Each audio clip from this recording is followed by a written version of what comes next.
Chapter 1633. After the people from the Sword Spirit sect left, the monarchs and governors of the Livefire Palace all stared at Qin Wentian and Beauty Xiao. When did these two get together? Seems like not only did Governor Qin gain fame and fortune, you even managed to hug a beauty. Yin Qiu spoke in a neutral tone. When he saw Beauty Xiao's alluring figure leaning against Qin Wentian, he couldn't help but feel a sense of discomfort. The vixen he had been drooling over for so many years was actually obtained by Qin Wentian? Your colleague is being humiliated, but you still chose to watch from the sidelines. No wonder Governor Xiao doesn't like you. Qin Wentian mocked. Beauty Xiao moved away from Qin Wentian and bowed to Qin Wentian. Many thanks to Governor Qin for helping me out. This is what I should do. Qin Wentian calmly spoke. The monarchs and governors of the Livefire Palace froze. Could it be that there was no relationship between them and Qin Wentian was the one who stood up for them? Governor Qin, please enter the courtyard for a chat. Beauty Xiao gently smiled. After that, she coldly glanced at the others. A moment later, all of them had smiles on their faces as they left with some embarrassment. Even Yin Qiu left unhappily. Qin Wentian followed Beauty Xiao into the courtyard. Beauty Xiao directly took out a treasure and sealed the courtyard. Her hands directly hooked around Qin Wentian's neck as her alluring eyes shone. Thank you. Beauty Xiao gently spoke. It's what I should do. Qin Wentian shifted his gaze away. Beauty Xiao smiled charmingly when she saw Qin Wentian's expression. Her sexy robe slid down. Qin Wentian turned his head and glanced at her alluring figure. What are you doing? Want me? Beauty Xiao leaped onto Qin Wentian's body. Her legs wrapped around Qin Wentian's waist. Her hands hugged Qin Wentian's head, while Qin Wentian's head sank into her chest, sinking into an endless abyss. You are crazy. Qin Wentian's breathing quickened as he raised his head to look at Beauty Xiao. I know you already have someone in your heart. I won't ask anything of you, but don't reject me. Beauty Xiao lowered her head. Her eyes were filled with charm. Qin Wentian was speechless. He then carried her into the room and a great battle ensued. After several battles, Qin Wentian sat in the courtyard and pondered. He sighed in his heart. After all, they had been acquainted once. It was still impossible for him to treat them as strangers. Beauty Xiao's sexy body leaned against Qin Wentian as she sat down. She rested her head on Qin Wentian's shoulder as she asked in a low voice, Do you think I'm a slut just like what the people of the Xiao clan said? Without waiting for Qin Wentian's reply, Beauty Xiao continued, Once I was also a young miss of the Xiao clan. I was dignified and virtuous, and my upbringing was extremely strict. That was until the Xiao clan wanted to betroth me to an enemy that I hated the most in order to achieve their goals. Speaking of which, it was truly ironic. But in such a major power, this is a common method. Yet, they didn't think that they were filthy. In a fit of anger, I ran away from home and met someone. That person liked my beauty and was full of sweet words. But in truth, he was cowardly and useless. He actually knelt before the Xiao clan and begged for mercy. I didn't feel sad at all when the people of the Xiao clan killed him. How ironic. After the Xiao clan captured me, everyone in the clan mocked me to the extreme. Even the enemy who betrothed me to the Xiao clan insulted me, rejecting the betrothal. In a single night I became a whore. After that, I left the Xiao clan and my personality also changed, becoming like this. Didn't they say that I was a slut? So I acted for them to see. There were many people who wanted my body, for example Yin Qiu. But that was all. They only wanted to conquer a sexy beauty. I also seduced many people, and from all of them, I could see their desire for my body. This is what men are like. Hence, none of them managed to obtain me until you appeared. You might not believe this, but in truth, other than that dead ghost, you are my second man. Beauty Xiao giggled. From your tone, I can tell that you hate men in your heart. Qin Wentian stared at Beauty Xiao as he spoke. That's right. In this martial world, men have an advantage compared to women in terms of cultivation. In the secular world, men can have many wives and concubines.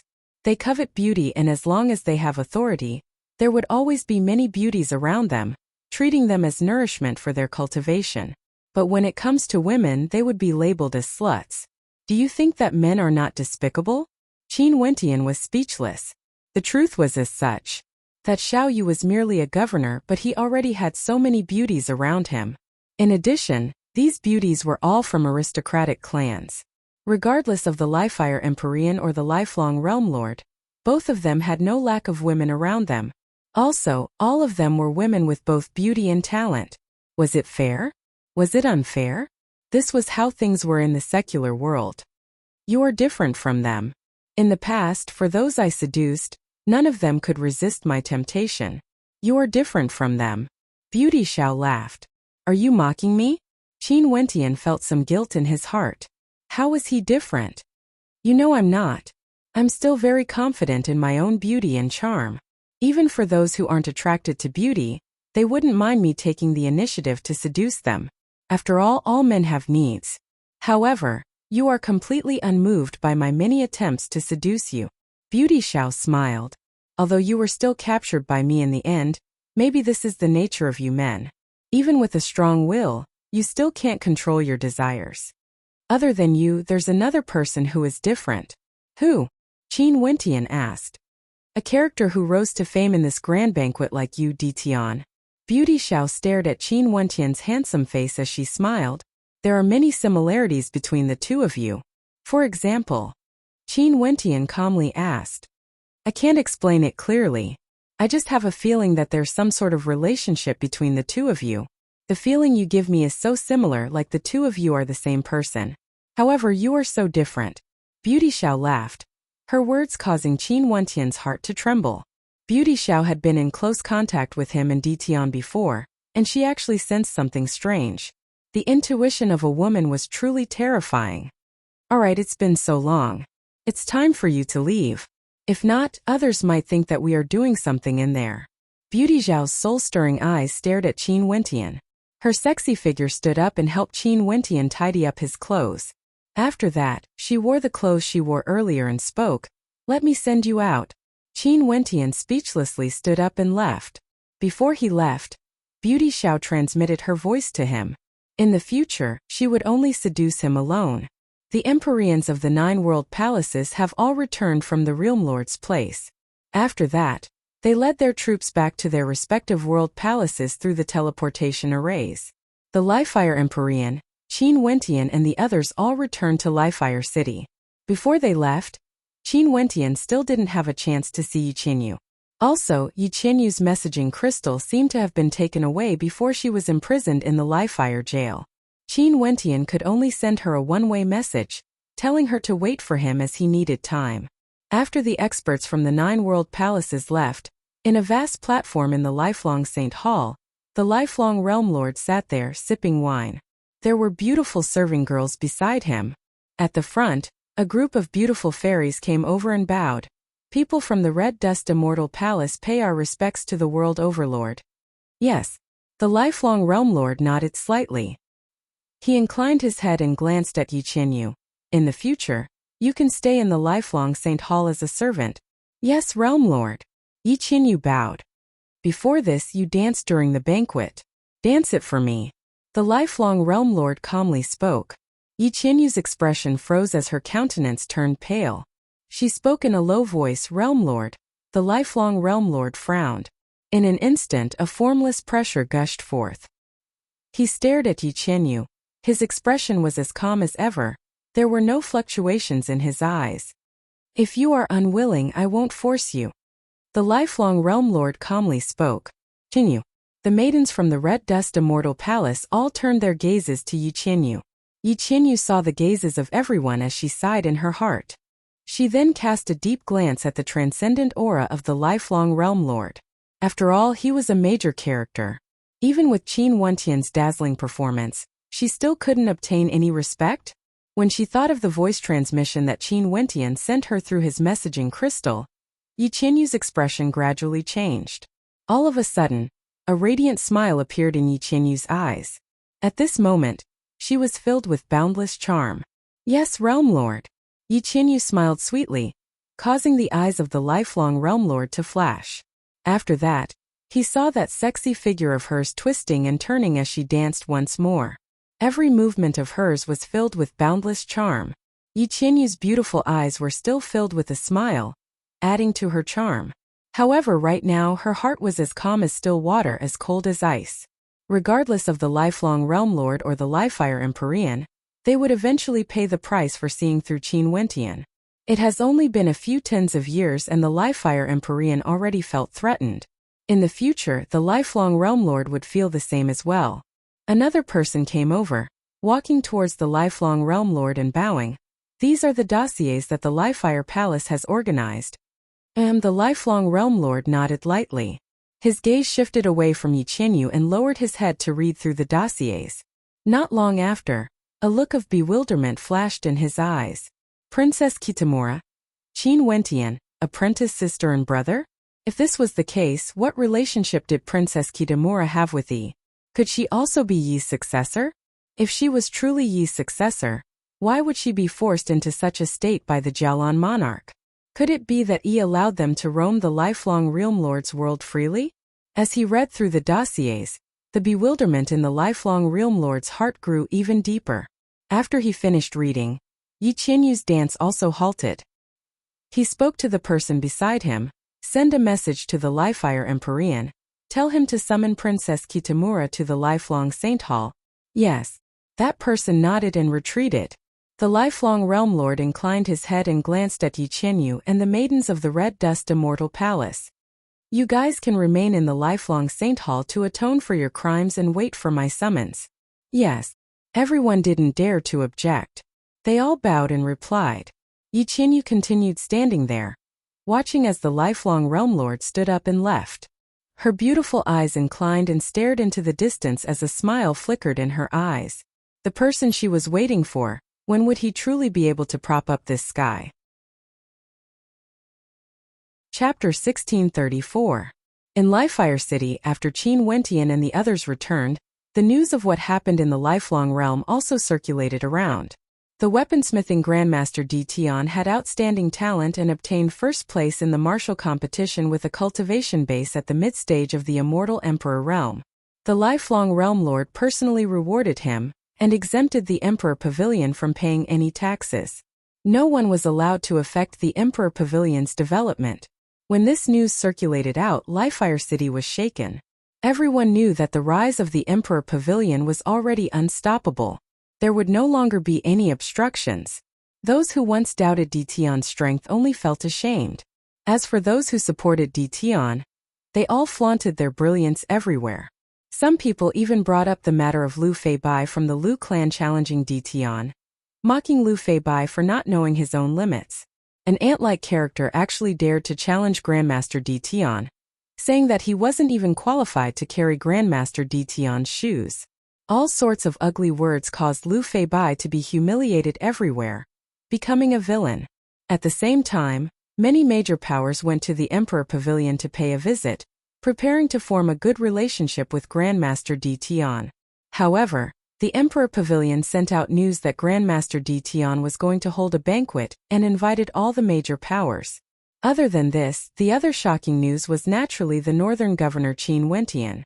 That white-robed governor who exuded magnificence through the generations had killed over 10 immortal emperors in a single battle. In the lifelong realm, he saved Livefire City from humiliation, and used his strength to challenge the 8 governors of the 9 world palaces. In the final battle, he fought 1 against 2. His magnificence through the generations, causing his name to resound through the world. However, the white-robed governor Qin Wentian who returned to Livefire City was as low profile as ever. He stayed in his governor's manor and didn't receive any guests. Di Tian and Qin Wentian became the 2 legendary characters of Livefire City. Today, in the central city regions, the Emperor Pavilion hosted a banquet to welcome the visiting powers. In fact, many governor manors were invited. For example, the eastern governor Lin Ba, the southern governor Beauty Xiao, the western governor Yin Xiu, and even the grand governor Zhuge Xiong. There were only 2 governors he didn't invite, the northern governor Qin Wentian. These 2 were similarly outstanding characters. Many people guessed that maybe Qin Wentian didn't need to give face to Di Tian. He wasn't inferior to Di Tian, hence Di Tian didn't invite him. There were others who said that the 2 were vaguely competing against each other. They were both exceptional geniuses and couldn't accept the other. Naturally, no one could verify these conjectures. However, there was another matter that was very interesting. The governor of the central governor's manor, Xia Ho, actually didn't receive an invitation. Thinking back to the matters of the past, everyone felt that it was extremely thought-provoking. Back then, the scandal of the central governor's manor caused a commotion. Who didn't know that Governor Xia Ho wanted to deal with the Emperor Pavilion? Now Grandmaster D was smacking Governor Xia Ho's face. In the Emperor Pavilion, the banquet has already been prepared and was filled to the brim. Not only for the people from the central governor's manor, many major powers from the various regions of Lifire City also came to pay their respects. After all, the future of the Emperor Pavilion could already be foreseen. Even the Realm Lord personally spoke. In addition to D Tian's combat prowess and weaponsmithing prowess, if the Emperor Pavilion didn't develop, it would truly be unreasonable.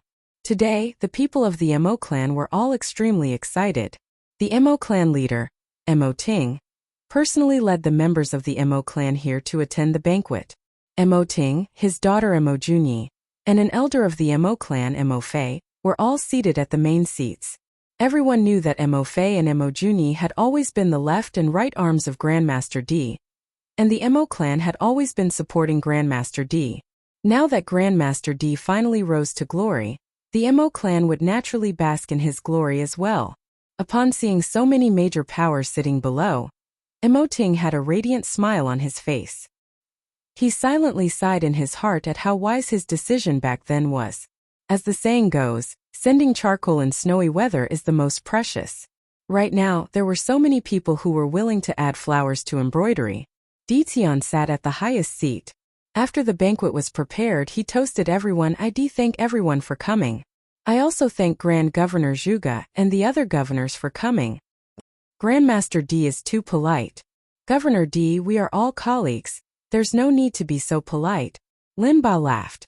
As for Beauty Xiao, she was very obedient today. She merely sat there with a smile on her face and didn't try to seduce D Tian. Seems like her promise to Qin Wentian was true. In the future, she would only seduce Qin Wentian.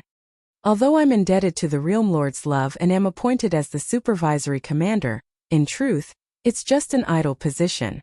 My interest is still in the Emperor Pavilion, and I hope that everyone would be able to help me out in the future. D Tian, who was wearing a mask, exuded a mysterious aura. He was clad in black and his entire person radiated sharpness. Naturally, Grandmaster D's Emperor Pavilion is a transcendent power after all. We still have to depend on the Emperor Pavilion. Someone laughed loudly. That's right, the divine weapons forged by Grandmaster D are all peerless. In the future, Grandmaster D mustn't stop. We all want to auction off one of Grandmaster D's divine weapons.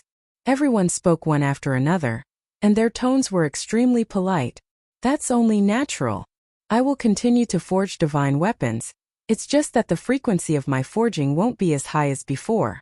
After all, if my strength doesn't rise, I would eventually encounter a bottleneck in my forging. D Tian smiled as everyone nodded. Is your strength still lacking? Mo Junyi, who was at the side, rolled her eyes at D Tian. D Tian stared at her and laughed. Haha, Grandmaster D is too humble. The eyes of many turned to Mo Junyi. Some of them had a bright light in their eyes as they laughed. Grandmaster D and Princess Mo are truly a perfect match. A match made in heaven and earth. I can see that Princess Mo's eyes are filled with love when she looks at Grandmaster D. This seemed like a joke, but there was a deep meaning within. And as expected, after hearing this, the eyes of the Mo clan leader, Mo Ting, gleamed sharply as he smiled at the person who spoke. Mo Junyi blushed as she spoke.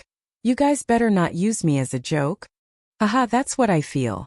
That person continued speaking in a half-joking manner. How could D Tian not understand the thoughts of these people? If there really was something going on between him and Mo Junyi, this person's words would undoubtedly cause the Mo clan to have a good impression of him. However, there were also some people who were unhappy. These people were none other than the Jialan clan. Today, the Jialan clan also came to attend the banquet and Jialan Chua was present as well. Yeah, they are truly a good match. A gentle voice rang out. The gazes of everyone turned over only to see Jialan Chua's breathtakingly beautiful countenance. They only saw Jialan Chua smiling at D Tian, her beautiful eyes flashing with a hint of coquettishness. This scene caused everyone to be stunned. The person who spoke earlier laughed. I spoke too much, I'm just joking. I hope you don't take it to heart." As the sound of his voice faded, the people from the Mo clan coldly stared at him. After that person broke out in cold sweat and even had the heart to die. His bootlicking was at the wrong place. What a melodramatic plot. Who would have thought that the young miss of the Jialan clan would actually be secretly in love with Grandmaster D? If he knew about this earlier, he wouldn't have dared to fart here even if he was given a few more guts. Many people felt their hearts trembling. Right now, this Grandmaster D was truly a hot commodity, having the favor of so many peak-level beauties. Right now, the young miss of the Jialan clan, the peak-level beauty of Lifefire City, Jialan Chua, was currently staring at the young miss of the Mo clan, Mo Junyi. Their gazes collided, causing sparks to fly. Such good fortune, he? Ditian sweated. He coughed and spoke. Right now, the Emperor Pavilion is still in its development phase. I have not considered the matters of love yet. As the sound of his voice faded, two gazes filled with hidden bitterness turned to him. Didon felt his head swelling, silently musing at the fact that beauties nowadays were all so unreserved. In truth, one couldn't blame Jelanchua and Mo Junyi for not being reserved. They wanted to be reserved, but they met their match. When women were together with other women, their jealousy would naturally be extremely strong. No matter what, they mustn't show any weakness. Hence, they temporarily forgot about being reserved. Seems like Grandmaster D will have the fortune of having multiple lovers. Many people stared at Ditian with a meaningful look in their eyes. Outstanding people, as expected, all beauties would take the initiative. The disparity between people was truly too great. Ditian acted as though he didn't see the gazes of the two beauties. He continued, "I'm sure everyone knows a little about the history of the Emperor Pavilion's development. Back then, the Emperor Pavilion almost suffered a calamity and ceased to exist. Even now, I still feel a lingering fear." The eyes of everyone flashed when they heard Ditian's words. All of them retracted their joking expressions and became serious. Grandmaster D bringing up this matter at this moment, what did he mean by that?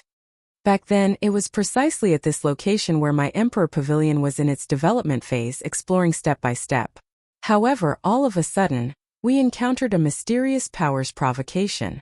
The experts who were auctioning treasures from my Emperor Pavilion were actually robbed, and the people who came to trade with my Emperor Pavilion also encountered all sorts of troubles.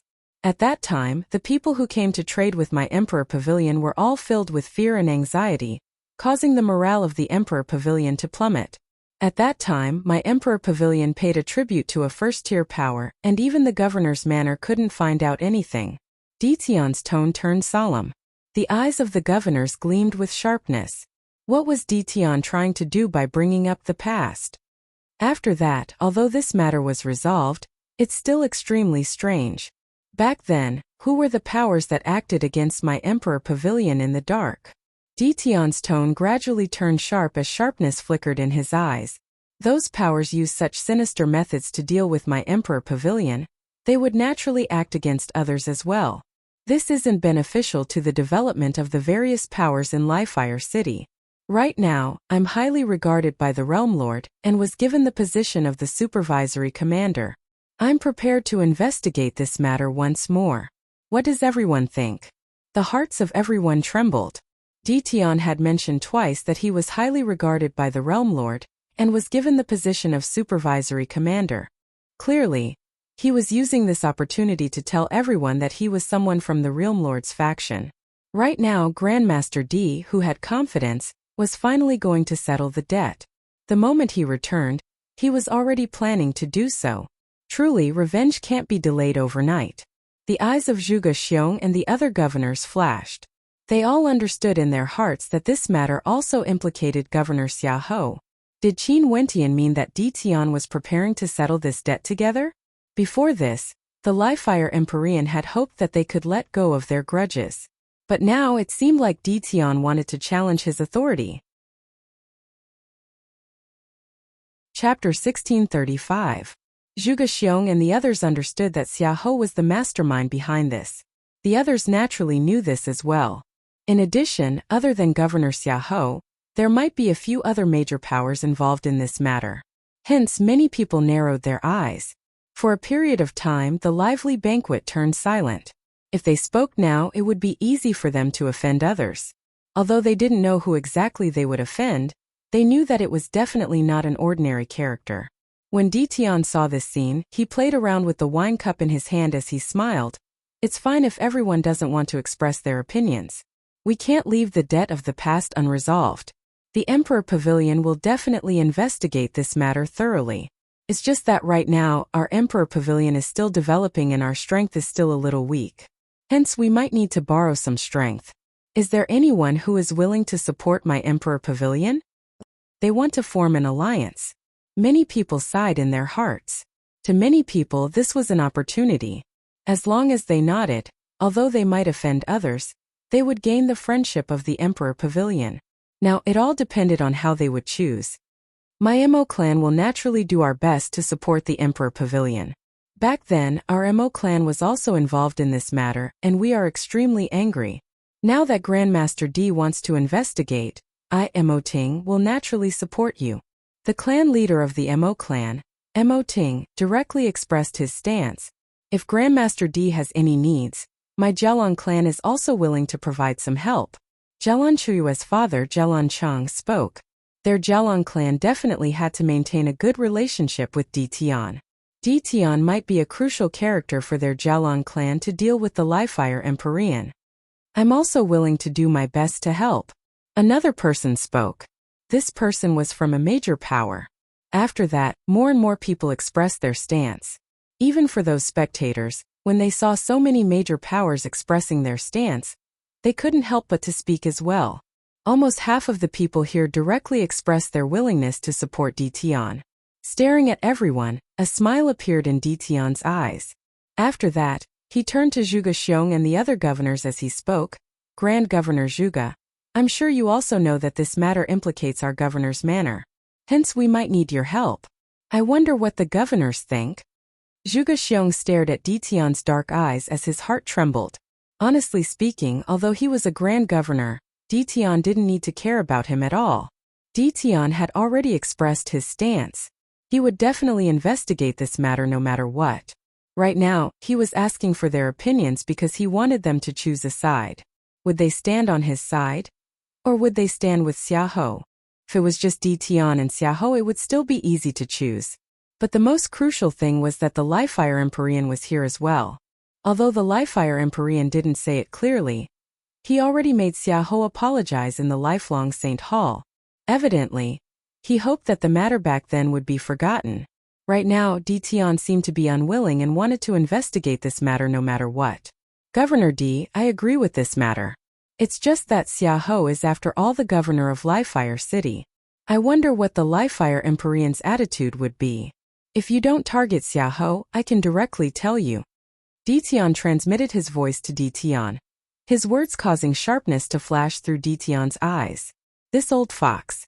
Ditian ignored Zhuge Xiong's voice transmission and directly spoke.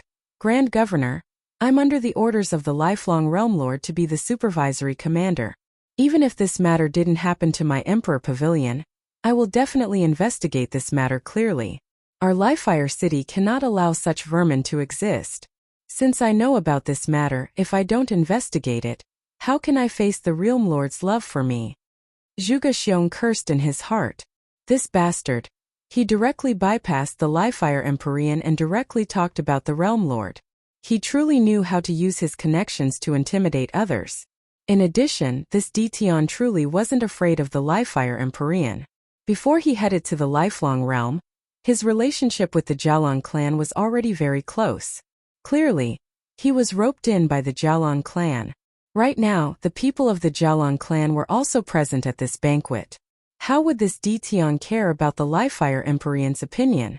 The Realm Lord has personally spoken. As long as Ditian doesn't do anything disgraceful, he can do whatever he wants in Livefire City. No one would dare to touch him, including the Livefire Empyrean. Right now, he said that he wanted to investigate Xiahou, and even brought out the Lifelong Realm Lord's name. Even the Livefire Empyrean couldn't say anything. Could it be that he would really offend Ditian to death and drive him to the Jialong clan? Zhuge Xiong guessed that the Livefire Empyrean would most probably allow Ditian and Xiahou to fight. He wouldn't interfere. What do you guys think? Zhuge Xiong glanced at Lin Ba, Beauty Xiao and Yin Xiu. This caused Lin Ba and Yin Xiu to silently curse in their hearts. I feel that we should support Grandmaster D. Since Grandmaster D is the supervisory commander, he does have the authority to investigate this matter. Also, there's nothing in the governor's manor of our Lifefire city that can't be revealed. Lin Ba spoke with a strong sense of righteousness, causing Zhuge Xiong to feel somewhat taken aback. Lin Ba actually directly supported Di Tian. However, he understood after thinking about it. Among the 5 governors of Lifefire City, Qin Wentian was a special existence. He was already very unhappy with Xia Ho. Other than Qin Wentian, Xia Ho was the strongest and Lin Ba was second. If Xia Ho fell, Lin Ba's status would naturally be even higher. Also, if he could obtain Di Tian's friendship, why not? As for Xia Ho, both Di Tian and Qin Wentian wanted to deal with him at the same time. Xia Ho wouldn't be able to continue jumping around for long. I also support Grandmaster D. Beauty Xiao giggled, expressing her support with no hesitation. Her charming eyes stared at Di Tian. Zhuge Xiong thought that she wanted to seduce Di Tian and didn't feel strange. The matters of the past have already been investigated. Governor D, there's no need to investigate anymore. Yin Xiu calmly spoke, his voice could be considered friendly. Di Tian's gaze landed on Yin Xiu as he spoke. Since Governor Yin Xiu thinks this way, please do as you please. Since we walk different paths, we can't make plans together. Yin Xiu's expression instantly froze. He didn't expect Di Tian to be so domineering. His tone was already extremely calm. But just because he didn't agree with Di Tian's opinion, Di Tian directly chased him away? Zhuge Xiong and the others here were all shocked. What a domineering Grandmaster D. Lin Ba and Beauty Xiao smiled at Yin Xiu. Traces of sympathy could be seen in their eyes. This fellow didn't seem to be able to see the situation clearly. Governor D, I only... Yin Xiu faintly felt regret. Governor Yin Xiu, please. Di Tian waved his hands, showing no mercy at all. Yin Xiu's lips twitched.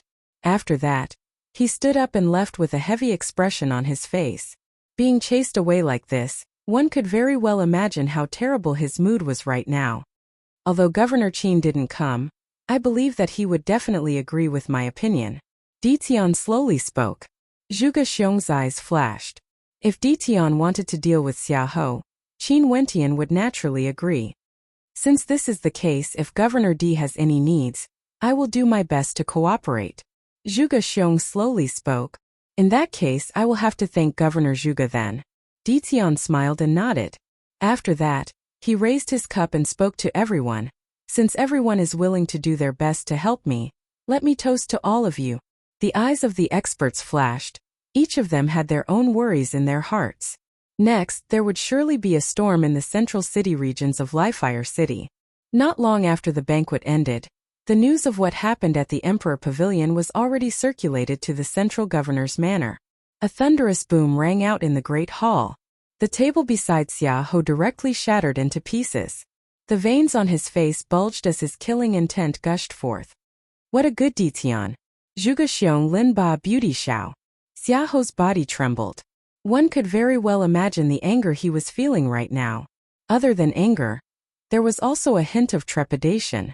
Di Tian held a banquet in front of everyone, and even asked the governors to express their stance. This meant that Di Tian was determined to act against him. Given Di Tian's current strength, Xia Ho might really die in Di Tian's hands. Lord Governor, what should we do? A vice-governor asked. Back then, this vice-governor had gone to the Emperor Pavilion several times.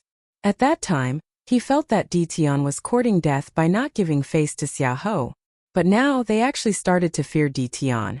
This was truly ironic. We didn't do anything. So what if Di Tian investigates? Xia Ho coldly glanced at him. His cold eyes flickered with a hint of threat. Clearly, he wanted the vice-governor to pay attention to his words in the future, and not leak any information. Your subordinate knows his mistake. That vice-governor bowed. Go down and warn your subordinates not to speak recklessly. I will report this to the Lifefire Empyrean. This Di Tian is truly lawless. Xia Ho calmly spoke. After that, vice-governor bade farewell and left, preparing to issue a gag order to those who knew the truth. Not only for Xia Ho's governor's manor, the Yin clan, Han Clan and Wei Clan were also holding an emergency meeting. The current Ditian was no longer the Emperor Pavilion Lord Ditian of the past. The him now was extremely domineering and truly had the power to destroy them. If he really wanted to investigate, no one knew what would happen if they were implicated. After several days, many people came to the central governor's manor. These people were none other than Ditian and the people from the Emperor Pavilion. Other than them, there were also people from Zhuge Xiong's faction. Governor D, what do you mean by this? The moment Ditian arrived, Xiahou personally walked out, blocking Ditian outside. His expression was heavy. He went to the Livefire Empyrean to look for him, but he was rejected. The Violet Moon Immortal transmitted a message to him, telling him that he would be responsible for what he did. This meant that the Livefire Empyrean wasn't planning to interfere, and he could only depend on himself to deal with Ditian. Governor Xiahou, I still have some doubts regarding what happened to my Emperor Pavilion in the past. I need to look for people from the governor's manor to understand the situation. Ditian spoke. Fine, I can call them over. If Governor D wants to understand the situation, I can get them to cooperate. Xiahou stared at Ditian. I want to bring them to the Emperor Pavilion. I've already reported this to the Empyrean. There's no need for me to establish a new supervisory governor's manor. It's set to be in the Emperor Pavilion. Ditian spoke. This won't do. They all have important matters to attend to and don't have so much time. Xiahou rejected. This is the supervisory commander's command token. Ditian took out a command token. There were large golden words engraved on it, similar to the governor's command token. However, the word supervisory was engraved on it. If there's anyone who dares to obstruct me from carrying out my supervisory duties, that would be considered a form of disrespect to the lifelong Saint Hall. I can act first and report later. Ditian calmly spoke. For a moment, a terrifying might bore down on him. His immortal sense enveloped the governor's manner as he spoke. I, Ditian, the supervisory commander, summon all the vice-governors and attendants of the northern city regions. For those who hear this, come over immediately. If not, you will be treated as a crime of disrespect and be killed without mercy. His voice was like thunder, reverberating through the air, causing the hearts of countless people to tremble. Chapter 1636. Xiahou's expression turned heavy as the pressure he exuded was terrifying. The many vice-governors and attendants also understood that Ditian was borrowing the Realm Lord's power. Disobey? Kill without mercy? Who gave him such great authority?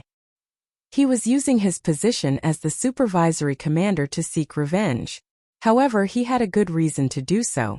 If someone disobeyed, what if Ditian really killed them? Given Ditian's combat prowess as the top ranker in the martial competition, most probably Governor Xiahou wouldn't be able to stop him. Governor D, what do you treat my governor's manor as? Xiahou's face turned ashen. If it wasn't for the fact that he knew he wouldn't be able to win against Ditian, he would have directly started a fight. This is my duty. If this matter is investigated thoroughly, I will naturally allow them to return. I won't make things difficult for them. Ditian spoke. Xiahou's expression turned heavy. If these people were brought back to the Emperor Pavilion, there would definitely be trouble. Now that they were in Ditian's territory, wouldn't he be the one who had the final say? Who knows what methods you will use? Xiahou coldly spoke. This time around, I've invited the Grand Governor's personal guard to testify. There are also people from the various governor manors. They will bear witness to the entire process. Guard Yuan, tell Governor Xiahou about this. Ditian spoke. An immortal emperor walked out from the side. Xiahou glanced at him with an unsightly expression. He naturally knew who the head guard of the Grand Governor Zhuge Xiong was. Governor Xiahou, the Grand Governor believes that Governor D will investigate this matter impartially. He hopes that Governor Xiahou will cooperate. Guard Yun spoke. Xiahou's hands trembled. He was angered to the extreme. Right now, did the Grand Governor Zhuge Xiong already publicly stand on Ditian's side? Governor Xiahou, I've already given you face. If you continue to obstruct me from doing things, don't blame me for being impolite. Ditian directly threatened. I'll only give the vice-governors and attendants of the governor's manor the time it takes for an incense stick to burn. If they don't come, I'll go in myself." The central governor's manor was completely shaken. Ditian was too overbearing, the Li-Fire Empyrean didn't care, and even the Grand Governor, Zhuge Xiong, stood on Ditian's side. As for the other governors, other than Yin Xiu, who was expelled by Ditian because he spoke out for Governor Xiahou, the other governors all supported Ditian. The situation was completely one-sided. More and more people came here. They were all vice-governors and attendants of the governor's manor. Ditian was too domineering, they didn't dare to not come. If not, even their Lord Governor Xiahou might not be able to protect them. Seeing everyone appear, Xiahou clenched his fists tightly, feeling extremely aggrieved. Not long after, the people who should have come were all here. Ditian glanced at them and spoke, "Many thanks for everyone's cooperation. Since all of you are vice-governors and attendants, I will naturally treat you politely. Follow me to the Emperor Pavilion." Qin Wentian said and turned around. He was indeed very polite. Everyone glanced at Xiahou. Xiahou glanced at a few of them with a hint of warning in his eyes. "Governor Xiahou, back then when you came to my Emperor Pavilion, were you like me today?" A voice rang out in Xiahou's mind. It was Ditian's voice transmission. Cracking sounds rang out. Xiahou clenched his fists even tighter. Clearly Ditian came here for revenge. Ditian brought Qin Wentian away. The news of this rapidly circulated around the central city regions. This Grandmaster Ditian was truly tyrannical, incomparably domineering, directly heading to the central governor's manor to capture Qin Wentian. In the Emperor Pavilion, the vice-governors and attendants of the central governor's manor were all brought here. The experts in the surroundings were as common as the clouds, causing them to feel immense pressure. Ditian glanced at everyone as he spoke. "I'm sure everyone has heard of the incident that happened in the Emperor Pavilion back then. Let me ask all of you, does anyone know who the mastermind is?" Everyone stared at Ditian. This fellow truly wasn't reserved at all. He was actually so direct with his questions, not beating around the bush at all, getting straight to the point. Naturally, no one replied. How could they say this out loud? It's fine if you guys don't want to speak. But if in the future, I find out who the mastermind is and there's someone who doesn't report. Ditian smiled at everyone. Cripple that person's cultivation base. Many people felt their hearts trembling, but they still maintained their calm on the surface. If they didn't say anything, they didn't believe that Ditian would know. I'll give you all the time it takes for an incense stick to burn to consider. For those who know, just take a step forward. Ditian laughed. After that, he stood up from his seat and paced back and forth as though nothing had happened. He glanced at Emojuni, who was at the side, and asked, "Has the person from the northern governor's manor not been invited over yet?" "Governor Qin has agreed, he's already here." Emojuni replied. Quickly invite him over."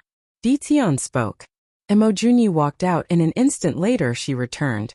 Not only that, beside her, there was a terrifying lion that exuded an imposingness. The eyes of this lion gleamed with a jade-green light. That jade-green eyes of his swept over everyone, causing the hearts of everyone to tremble. Even their souls were trembling, as though they were no longer under their control. "Senior Evil Emperor, thank you for your hard work." Ditian politely spoke. This lion was none other than the Evil Emperor. He casually nodded his head as a reply. His jade-green eyes were still staring at everyone, causing the hairs of those people to stand on end. This bastard. Some people were already cursing Ditian in their hearts. Evil Emperor, Qin Wentian truly wants to deal with Governor Xiahou, and ask the Evil Emperor for help. If we don't say anything, would Ditian really use the Evil Emperor to control us and force us to speak? Some people felt conflicted in their hearts. Their expressions were no longer as calm as before. Given the domineering aura Ditian displayed, there was truly such a possibility. Guard Yun, you are a subordinate of the Grand Governor. Be a witness for me. I guarantee that I won't ask too much about their private matters and will only investigate this matter. Ditian spoke to Guard Yun. Guard Yun silently cursed at Ditian for being shameless. Was he trying to scare Xiahou's subordinates to death? And as expected, there were quite a few people who were already trembling unstably.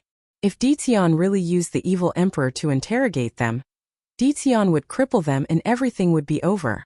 Ditian didn't seem to be in a hurry. After a few steps, he inclined his head and stared at everyone. He smiled. There's still the time it takes for half an incense stick to burn.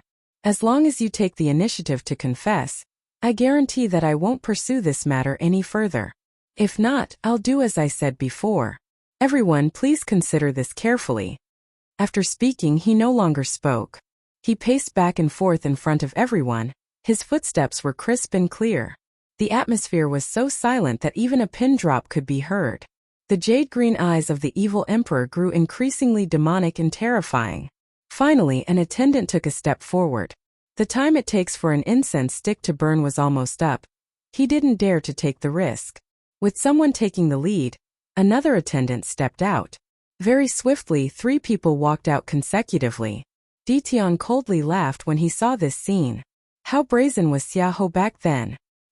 He didn't hide anything at all, allowing more than 3 attendants to know about this matter. From this, one could very well imagine how brazen Xiahou was. He didn't care about this at all. Finally, 2 vice-governors and 4 attendants walked out. When Ditian saw this scene, he laughed and spoke to them. Explain yourself in front of Guard Yun. Who is the mastermind behind the chaos in my Emperor Pavilion? Both of you, transmit a voice transmission to me in Guard Yun. You guys are not allowed to say anything. If you guys don't agree with each other, we will have to investigate further. What a sinister fellow. Everyone stared at Ditian. The people in the surroundings didn't expect Grandmaster Ditian to have such methods. As expected, he brought the mastermind to the Emperor Pavilion. Xiahou was most probably finished now. Grandmaster Ditian had already made his preparations. From the start to the end, Xiahou had no way to resist at all. Numerous voices rang out in the ears of Ditian and Guard Yun. After that, Ditian and Guard Yun communicated via voice transmission.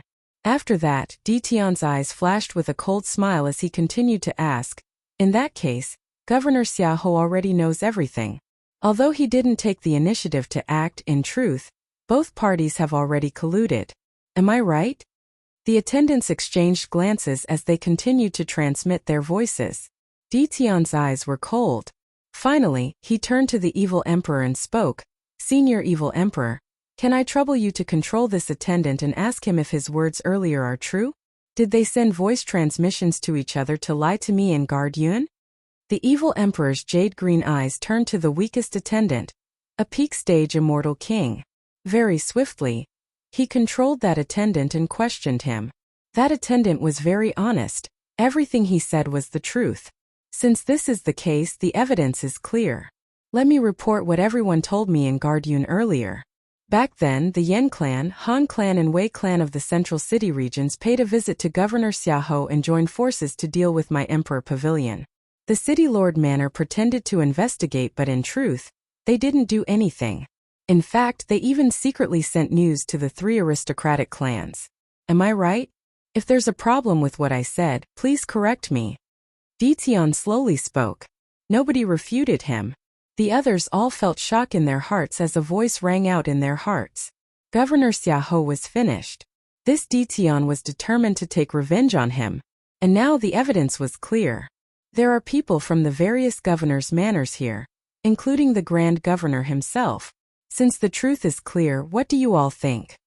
Ditian stared at everyone as he spoke. We have to report this matter to the Lord Governor. Guard Yun and the others spoke. Ditian nodded, allowing them to make the report. A moment later, Guard Yun replied. The Grand Governor said that he will immediately report this matter to the Empyrean.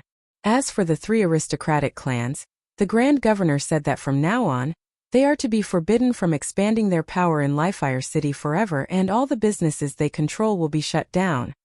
I have no objections to the Grand Governor's suggestion. As for the matter regarding Governor Xiahou, I will wait for the Empyrean's orders and see how the Empyrean would reply to the Grand Governor. As for the other 3 aristocratic clans, they have already violated the laws of the Governor's manor. Not only will their businesses be shut down, they will also be confiscated. Ditian laughed, but his eyes gleamed with coldness. Everyone here felt their hearts trembling when they heard this. They all understood that Governor Xiahou was finished. The three aristocratic clans were in dire straits as well. Back then, the three aristocratic clans offended Grandmaster D and wanted to annihilate the Emperor Pavilion. Given Grandmaster D's personality, he most probably wouldn't show mercy. Chapter 1637. In the central governor's manor, Xiahou paced about in the great hall, feeling extremely uneasy. There was no news of those who were brought away. Right now, he was like a deaf person. He had no idea what happened to the Emperor Pavilion. Didon. Xiahou's eyes flashed with killing intent. Back then, when had he ever cared about a weaponsmith grandmaster? The central city regions were his territory. His words were the law. He could do whatever he wanted. He didn't expect that he would actually suffer the revenge of Ditian today. At this moment, his eyes flashed with sharpness. He turned his gaze over and stared at the air in the distance. From there, a group of figures could be seen flying over. It was none other than Ditian and his group. Other than Ditian, there was also Grand Governor Zhuge Xiong, Protector Chun of the Lifefire Palace, as well as the vice-governors and attendants of the central governor's manor. At this moment, Xiahou suddenly had a bad premonition. His heart turned cold. He only saw a group of figures descending from the air, but they didn't descend, staring down at him in a condescending manner. Xiahou, as the central governor, you actually dared to act so brazenly, colluding with the major powers of Lifefire City to act against the Emperor Pavilion under your jurisdiction. Do you know your crimes? Zhuge Xiong coldly asked. I don't know what Grand Governor is talking about. Xiahou denied. Impudent. Zhuge Xiong angrily berated. Right now, the evidence is clear and the people from the various governors' manors are here as witnesses. Your subordinates have also personally admitted to it. Are you still not going to admit your crimes? Xiahou's expression was extremely ugly to behold. His cold gaze swept over to the people behind Ditian. His subordinates all lowered their heads, not daring to meet Xiahou's eyes. They had no other choice. Under such a situation, who would dare to not speak the truth? The evil emperor was already invited here. Even if they didn't want to speak the truth, they had to. If they took the initiative to say that they were innocent, things would be even worse if they were questioned. They had no choice. Do you know your crimes? Zhuge Xiong coldly asked. This subordinate will naturally go and apologize to the Lifefire Palace Lord. Xiahou knew that he had no way to refute this. He clasped his hands in the direction of the Lifefire Palace. The Lifefire Palace Lord has already given the order to remove you from your position. From now onwards, you will never be employed again. Vice Governor Ji will temporarily take over your position, temporarily managing the affairs of the central governor's manor. Xiahou, follow me to the Lifefire Palace to apologize to the Lifefire Palace Lord and await your punishment. Protector Chun spoke. Xiahou's countenance was as pale as paper. From now on, he would never be hired again. This was cutting off his path. Governor Ditian, when we return to the Lifefire Palace, the Empyrean will naturally punish you heavily. What do you think? Protector Chun glanced at Ditian as he asked. No matter what decision Palace Lord makes, Ditian will naturally respect it. Let's just do as Palace Lord says. Ditian smiled. Although he knew that nothing would happen to Xiahou after he went to the Lifefire Empyrean, at the very least, the Lifefire Empyrean still put on an act for him to see. After crippling Xiahou's future, it wouldn't be good for him to be overbearing and go against the Lifefire Empyrean. Yes. Protector Chen nodded and said, Xiahou, come with us. Xiahou didn't say anything. He followed Protector Chun and prepared to leave. His extremely cold gaze swept towards Ditian, and his killing intent was not concealed at all. Governor Ji, you will temporarily act as the governor and do your best to cooperate with Governor D. Zhuge Xiong spoke to his former vice-governor Ji Luo. Ji Luo nodded, yes, Grand Governor. Zhuge Xiong also brought his men and followed after Protector Chun. Ditian glanced at Ji Yao. Governor Ji, immediately gather everyone in the governor's manor. Your subordinate obeys. Ji Yao clasped his hands. Governor Ji, now you are already the acting governor. You can just refer to me as Governor D. Ditian laughed. Ji Yao started and nodded his head, but he was cursing in his heart. This fellow managed to crush Xiahou so easily. How would he dare to be careless? Everyone from the central governor's manor, gather immediately. Ji Yao roared. In an instant, the various vice-governors and attendants all moved, gathering their subordinates and reorganizing their troops. None of them dared to be slow. Right now, no one dared to offend Ditian. Ditian stared at the experts below. The army of the central governor's manor was much stronger compared to the northern governor's manor. Governor Ji, instruct the 3 vice-governors to each lead an army and head towards the 3 aristocrat clans, the Yin clan, Han clan and Wei clan. Surround the 3 aristocrat clans and no one is allowed to enter or leave. Cooperate with the governor's manor and if anyone dares to disobey, kill them without mercy. Ditian calmly spoke. Although the strength of the 3 aristocrat clans was very strong, if the governor's manor directly surrounded them, they wouldn't dare to do anything. In truth, Qin Wentian wanted nothing more than for them to do something. If that's the case, he would have a chance to capture all of them in one fell swoop. Back then, the 3 aristocrat clans didn't intend to spare his emperor pavilion. Ditian naturally wouldn't be merciful now. Ji Yao instructed the 3 vice-governors to move out, heading towards the location where the 3 aristocrat clans were located. At the same time, Ditian instructed the other governors to head to the businesses of the 3 aristocrat clans to seize them. Ditian also headed there personally, just like how Qin Wentian dealt with the ancient river auction house back then. The central city regions of Lifire City were shaken. Back then when the northern governor Qin Wentian dealt with the ancient river auction house, he had already caused a huge commotion. Let alone now, this matter happened in the central city regions and directly implicated the 3 aristocrat clans as well as Xia Ho. In Lifire City, all the powerful aristocrat clans would have their own businesses, or how would they survive? How would they be able to sustain the expenditure of their clans? Every member of a clan needed to accumulate cultivation resources. Only then would the clan be able to grow stronger. The Yin clan was a formation-based aristocrat clan. The Han and Wei clans were a trading aristocrat clan. Their businesses were extremely large and the auction houses and transaction pavilions they controlled were the top powers in the central city regions. When the governor's manor's troops arrived, the commotion was earth-shattering. The people from the governor's manor even encountered strong resistance. However, not only did Ditian lead his troops, he even got the support of the major powers who supported him back then during the banquet, directly suppressing them with iron blood, tying all the major powers together with his emperor pavilion. Although Ditian obtained first place in the martial competition in Lifelong City, in truth, the strength of his emperor pavilion wasn't as strong as before. After all, Ditian had just returned.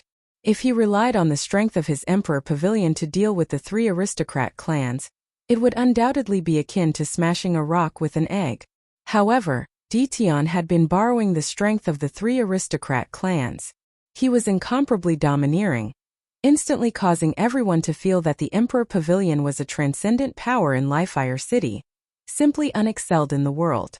All resistance was completely suppressed. In addition, there were also many powers that wanted to kick them when they were down, including the enemies of the 3 aristocrat clans. In just a single day, the 3 aristocrat clans' businesses were instantly destroyed. All their businesses and resources that could be seized were all seized. And at this moment, within the 3 aristocrat clans, the clan leaders were all in so much pain that they wished they were dead. This time around, they had truly offended a baleful god. Initially, even if they knew that they used dishonorable methods to deal with the Emperor Pavilion, it wouldn't be a big deal. After all, in Lifire City such things were common. But now they kicked the iron plate that was Ditian, and he was determined to take revenge on them. Hence, the 3 aristocrat clans encountered a calamity. The Yin clan was surrounded so tightly that not even a drop of water could seep through. In the air, a majestic army descended from the sky. The person in the lead had a mask on and was clad in black robes. His entire person exuded a sense of mystery and sharpness. Upon staring at this figure, many people of the Yin clan thought back to the first time he stepped into the Yin clan. At that time, Ditian was merely a junior who came to challenge the authority of the Yin clan. At that time, no one paid him any attention. It was only after Ditian defeated the Yin clan that they started to view him with more importance. But even so, no one would have thought that there would be a day like this. He directly led his men to seize all the businesses of the Yin clan, and now he was in a lofty position. Grandmaster Yen Feng, how have you been? Ditian stared at an old acquaintance, Yen Feng. Yen Feng's eyes gleamed with sharpness as he stared at Ditian. Ditian, you are using your position as the governor to seek revenge. You will definitely suffer retribution in the future. Is that so? Ditian mocked. You guys colluded with the original governor Xiahou to deal with my emperor pavilion wanting to kill me. Are you using your position to seek revenge? Grandmaster Yen Feng, I won't waste words with you. Back then when I first stepped into the Yen clan, it was extremely difficult for me to even enter the main gate. I was intercepted and had to fight a battle before I could enter. Luckily now, I don't need to go through so much trouble. Ditian mocked. From today onwards, all the businesses of the Yen clan have been confiscated. The Yen clan is not allowed to interfere in this anymore. Other than this, the Yen clan will never be allowed to operate any businesses within the Livefire Palace's territory again. If not, the next time we do so, it would be as simple as confiscation. You are going too far. Yen Feng raged. The people of the Yen clan all glared at Ditian. When you guys bully me, when have you ever been merciful?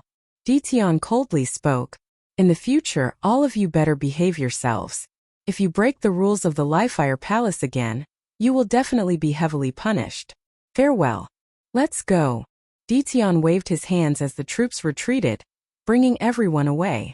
The people of the Yen clan all had ashen expressions. In this case, the Yen clan would no longer have a foothold in the Livefire Palace. They could only move away. A powerful aristocrat clan without any businesses, they couldn't do any transactions. It was equivalent to them being ordinary unaffiliated cultivators. What could they use to maintain the expenses of the aristocrat clan? Could it be that they had to become bandits? Ditian was clearly trying to force them to leave. In the central city regions of Livefire City, Governor Xiahou was stripped of his position, never to be hired again. All the businesses of the three aristocrat clans were confiscated, and after several days, they decided to move away from Livefire City. This caused a huge commotion, and it was all because of a single person. Grandmaster D of the Emperor Pavilion. For a period of time, Ditian's fame was like the sun in the sky. In the entire Livefire City, no one dared to antagonize him anymore. In addition, he even issued a warning to his enemies. Regardless of whether they were governors or aristocrat clans, no one was to antagonize him. After a period of time, the Emperor Pavilion announced that they would take over the businesses of the three aristocrat clans and reorganize them. In addition, they would join forces with those powers that were allied with them to take over these businesses. The Emperor Pavilion would borrow manpower from them and provide them with compensation. For a period of time, a commotion broke out in the central city regions. What a good Emperor Pavilion! Not only did they suppress their enemies, they even expanded their influence. Most probably, in just a few years, the Emperor Pavilion would control the largest business in the central city regions. Also, they didn't need to pay any tributes. Just like what everyone expected, the rise of the Emperor Pavilion was unstoppable. It's just that no one expected it to be so tyrannical and so fast. Chapter 1638. In Livefire City, the original governor of the central city regions, Xiahou, disappeared. The three aristocrat clans also disappeared. Before this, when Ditian held the banquet, he had clearly stated that he wanted to investigate the matters of the past and settle old scores. But at that time, no one expected Ditian to be so tyrannical and decisive. Also, from the things that happened, the Livefire Empyrean didn't interfere at all. Xiahou was clearly not Ditian's opponent. The Livefire Empyrean didn't interfere in the conflict between Ditian and Xiahou. Xiahou was clearly not Ditian's opponent.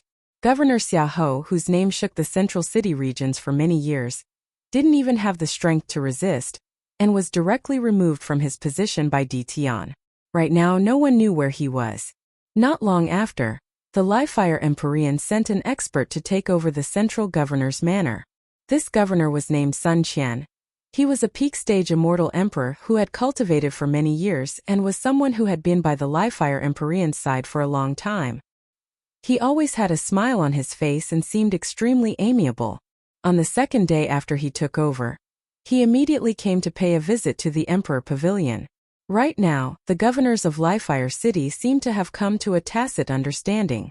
If they wanted to stabilize their positions, they had to build up a good relationship with Dtion. After all, which governor of Lifefire City didn't have any weaknesses? What if Dtion, the supervisory commander, wanted to do things seriously? After the matter with Xiaoho happened, Insho regretted it. So it turned out that it was useless for him to express his stance. Dtion still did what he wanted to do, and was extremely decisive.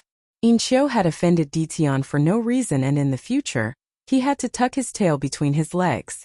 If not, who knew if Dtion would be jealous and deal with him like how he dealt with Xiaoho one day. After that, the Emperor Pavilion's development was naturally a matter of time. The Emperor Pavilion started to recruiting experts from all over the world. The treatment they offered was extremely good. After all, the Emperor Pavilion could afford it now. Just the amount of tributes the Emperor Pavilion saved was enough to nurture many experts. As the Emperor Pavilion expanded, they gradually returned the people of the other powers to them while their own people took over. As time flowed by, the Emperor Pavilion gradually gained control of the entire industry. Also, everyone knew that this was only the beginning. Just like what everyone expected, with the support of the Realm Lord and the exemption of taxes, in addition to Dtion's position as the supervisory commander, no one in Lifefire City dared to not open the door of convenience. In just a few years, the Emperor Pavilion has already become a hegemonic power. Their businesses expanded to the various regions of Lifefire City, including the northern regions where Qin Wentian and the Jialong clan were located. The Jialong clan strongly supported Dtion's arrival. They have always maintained a very friendly relationship with Dtion, and it was the same for Dtion as well. Jialong Chuyue would often go to the Emperor Pavilion to chat with Dtion. In fact, the Jialong clan would even personally pay a visit, hinting at the relationship between Dtion and Jialong Chuyue, wanting to form a marriage alliance. However, although Dtion's relationship with Jialong Chuyue was very close, he still acted dumb with regards to the hints from the Jialong clan and didn't express his stance. This caused Jialong Chuyue to look at him with a look of hidden bitterness in her eyes. Dtion couldn't bear to see such a beautiful woman looking at him with such a gaze. His hatred for the Jialong clan gradually grew weaker. Naturally, this was an exception for the Jialong monarch. He wouldn't forget Yiqinyu, who was still imprisoned in the lifelong Saint Hall, just because of Jialong Chuyue's friendly actions. If it wasn't for the Jialong monarch, many things wouldn't have happened. Every time the Jialong clan exchanged flirtatious glances with Dtion, the people of the Mo clan were extremely anxious. They urged Mo Junyi to get closer to Dtion. They mustn't let Jialong Chuyue beat them to it. Mo Junyi was just a young miss of a noble clan. How could she bear to take the initiative to stick close to Dtion? At most, she would act as if they were close to each other. Time flowed by day, the Emperor Pavilion changed day by day. However, to the vast Lifefire Palace, this little bit of change wasn't enough to reach the apex. As long as the Lifefire Palace was still sitting in its original position, the Lifefire Palace would forever be the same as before. There wasn't much of a difference. Compared to Dtion and the Emperor Pavilion's high-profile rise, Qin Wentian, who was also famous in Lifelong City back then, was much more low-profile. He was the same as before, silently cultivating, as though he wasn't interested in anything happening in the outside world. The Jialong clan also sent people to invite Qin Wentian several times, wanting to ease their relationship and resolve their conflicts. However, they didn't even manage to see Qin Wentian. Some people guessed that maybe Qin Wentian wasn't in the governor's manor at all, and had been tempering himself outside. After all, no one in the northern city regions would dare to cause trouble. With Qin Wentian's fame and the example of the ancient river auction house from back then, in addition to the fact that the Jialong clan didn't intend to continue fighting against Qin Wentian, who would still dare to cause trouble? Naturally, every 10 years, when the Lifefire Empyrean came to pay tribute, Qin Wentian would always appear on time. Compared to Dtion, Qin Wentian gave the Lifefire Empyrean a lot of face. Just like in the lifelong Saint Hall, his performance was remarkable. Even if the Lifefire Empyrean was suspicious of him, it wouldn't be good for him to do anything to Qin Wentian.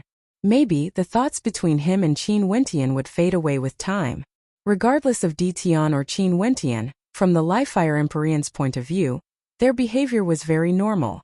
Ditian was praised by the Realm Lord and enjoyed special privileges in the Li-Fire Palace. It was very normal for him to act in a high-profile manner, and there were even times when Ditian didn't give the Li-Fire Empyrean any face. The Li-Fire Empyrean would also do things according to Ditian's personality. In any case, there was no true conflict between the two of them. Even if Ditian really obtained the Realm Lord's favor in the future and stood at a certain height, it wouldn't affect the Li-Fire Empyrean at all. Hence, the Li-Fire Empyrean was very lenient towards Ditian. Ditian couldn't help but to admit this point. Qin Wentian was also very normal. Because of his relationship with Yi Chenyu, in addition to the fact that Qin Wentian went against the Li-Fire Empyrean's orders to head to Lifelong City, Qin Wentian was very clear that the Li-Fire Empyrean was wary of him. Hence, he kept a low profile and didn't show any sharpness. The river of time would never stop flowing. Unknowingly, tens of years passed. In these tens of years, Li-Fire City was still the same as before. However, a new supreme power was born in Li-Fire City, the Emperor Pavilion. After tens of years of development, the Emperor Pavilion had truly grown into a terrifying power. The businesses of the Emperor Pavilion could be found all over Li-Fire City. They weren't limited to a single region. They had a terrifying supply chain in each of the 5 regions. Right now, the businesses of the Emperor Pavilion were no longer limited to auction houses and transaction pavilions. In fact, they had already expanded to inns and inns, as well as taking on missions to forge weapons and inscribe formations. The experts in the Emperor Pavilion had already far surpassed a governor's manor. Such a large business naturally required a lot of manpower to support it. And given how powerful the Emperor Pavilion was, they had sufficient wealth and resources to recruit people. If Ditian got married and took a wife, children and grandchildren, the Emperor Pavilion would definitely become a supreme aristocrat clan 1,000 years later. Hence, during these years, Ditian encountered many things that made him speechless. Many major powers would send their young misses to the Emperor Pavilion. It was simply like they were here for a blind date. In fact, even if Ditian didn't officially marry them, it was fine if he only wanted to take them as his concubines. After encountering such situations many times, Ditian directly refused to meet them again. This caused many people to be puzzled. Grandmaster D was already famous and accomplished. Why was he so distant from women? One must know that leaving aside Jialan Chuiyue, who was a peak-level beauty, even the young miss of the Mo clan, Mo Junyi, was also a rare beauty. Also, the young misses they sent to the Emperor Pavilion, which one of them wasn't talented and beautiful? Would they dare to send ordinary women to the Emperor Pavilion? For other people with Ditian's level of achievements, it was very normal for them to have many beauties around them. But Grandmaster D actually didn't accept any of them. Even if he didn't marry or take concubines, the other powers wouldn't have any objections even if he kept them by his side. As long as Ditian accepted them, they would at least have the status of a concubine, right? Could it be that Grandmaster D already had someone in his heart? If not, why didn't he even want to marry the young miss of the Jialan clan? Today, the headquarters of the Emperor Pavilion in the central city regions had already expanded by an unknown number of times and was incomparably resplendent. The courtyard Ditian was in was exquisitely decorated. Every step he took there was a scenery. This was personally arranged by Mo Junyi. Right now, this place was no longer a place where just anyone could enter easily. Even peak-stage immortal emperors had to report their arrival. However, at this moment there was a female in the courtyard. She was incomparably beautiful and exuded a noble aura. This female was none other than Jialan Chuiyue. Chuiyue, why are you so free to come here? Ditian smiled. I encountered some troublesome matters and came here to take a walk. Jialan Chuiyue's gaze was filled with hidden bitterness when she stared at Ditian. During these tens of years, their relationship was already very close. Is that so? Tell me about it. Ditian sat in front of Jialan Chuiyue. Do you still remember the Xinyuan clan you met tens of years ago in Lifelong City? Jialan Chuiyue asked. I naturally remember. The Xinyuan clan is so powerful, and they even have a world palace lord. How could I forget about them? Ditian laughed. Someone from the Xinyuan clan came to Lifelong City to propose marriage, wanting a young genius from the Xinyuan clan to form a marriage alliance with my Jialan clan. Isn't it the son of Xinyuan Hao who came earlier? He's even more outstanding compared to him. Jelan Chuyue's beautiful eyes stared at Tian as she spoke, feeling trepidation in her heart. In truth, there was no such thing. She was just making things up. "Oh, he wants to marry you?" Tian started as he asked. Upon seeing the shock on Tian's face, Jelan Chuyue's heart stirred. She seriously nodded her head as a hint of anticipation could be seen in her eyes. "Choyue, congratulations. This is such a good thing, why are you so troubled?" Tian suddenly laughed as he spoke in an extremely serious manner. Jelan Chuyue's beautiful eyes froze as she stared at Tian in a daze. Tian didn't seem to be joking. "Congratulations? Good thing?" Her clan had hinted to Tian many times, but after so many years, Tian still didn't express his stance. She finally mustered her courage and listened to her clan's suggestion, putting down her pride and even lying, just to exchange for a sentence of congratulations? At this moment, Jelan Chuyue only felt incomparably wronged. Her pride and self-esteem were all trampled on. "Dinan, you bastard!" This was the first time Jelan Chuyue cursed. After that, she turned and ran away, her eyes red, leaving behind a dumbfounded Tian. Chapter 1639. In an ordinary-looking courtyard in the lifelong St. Hall, Yi Qinyu quietly laid there, exuding a sense of laziness. Her alluring figure was extremely alluring. During these tens of years, she and some other maidens of the Red Dust Immortal Palace had been imprisoned in the lifelong St. Hall, unable to go out. Occasionally, when the lifelong Realm Lord was in the mood, he would summon them for a dance. Although they didn't really have to do any chores, it was better to let them do chores than to treat them like dancers. Sometimes Yi Qinyu also wanted to resist, but she knew what sort of existence the lifelong Realm Lord was. If one dared to resist his orders in the lifelong St. Hall, a single word from him would be enough to kill you. But she still wanted to see a certain person grow. She wanted to see how many more years the lifelong Realm Lord could admire their dances. Every once in a while, Qin Wentian's voice would ring out in Yi Qinyu's mind. That was the motivation for her to continue living. She knew that there had always been someone worrying about her. Although her messaging crystal had been confiscated and she had no way to reply, Qin Wentian knew that she could hear his voice. Even if she couldn't reply, Qin Wentian would still frequently chat with her. Naturally, Qin Wentian was the one speaking and she was the one listening. At this moment, the sound of footsteps rang out. Yi Qinyu was still lying there lazily. She opened her eyes and stared at the person who came. She saw a face that wasn't in any way inferior to her own. It was as cold as ice and his black hair cascaded down like a waterfall. "You are here." Yi Qinyu lazily spoke. "Sit. Does he know that the lifelong Realm Lord is treating you like this?" Princess Kitamura's cold voice rang out. During these years, she had always been in the lifelong St. Hall. The lifelong Realm Lord personally gave the order to keep her here. How could the Lifefire Empyrean disobey? From then on, she stayed in the lifelong St. Hall. Many people said that she, Princess Kitamura, had become the lifelong Realm Lord's trusted aide. There were also rumors that the lifelong Realm Lord was interested in Princess Kitamura. Naturally, such rumors wouldn't reach her ears. No one would dare to do so. Even now, Baiming Yuhuang still didn't know the reason. She knew that Qin Wentian had displayed extraordinary talent during the banquet in the lifelong realm. He single-handedly challenged the Empyrean governors and monarchs of the 8 world palaces and defeated them all. She didn't understand why from then on, the lifelong Realm Lord would summon her here.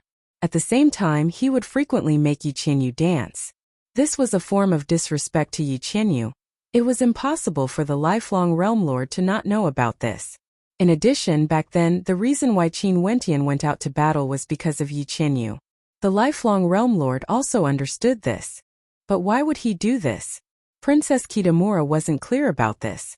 She had no way to guess the lifelong Realm Lord's thoughts. It was hard to guess what major characters were thinking. I don't even have my messaging crystal. How would he know? Yi Qinyu smiled. Her grace didn't diminish at all. In that case, do you know why the Realm Lord did this? Princess Kitamura asked again. Even you don't understand why he made you stay here. How would I know?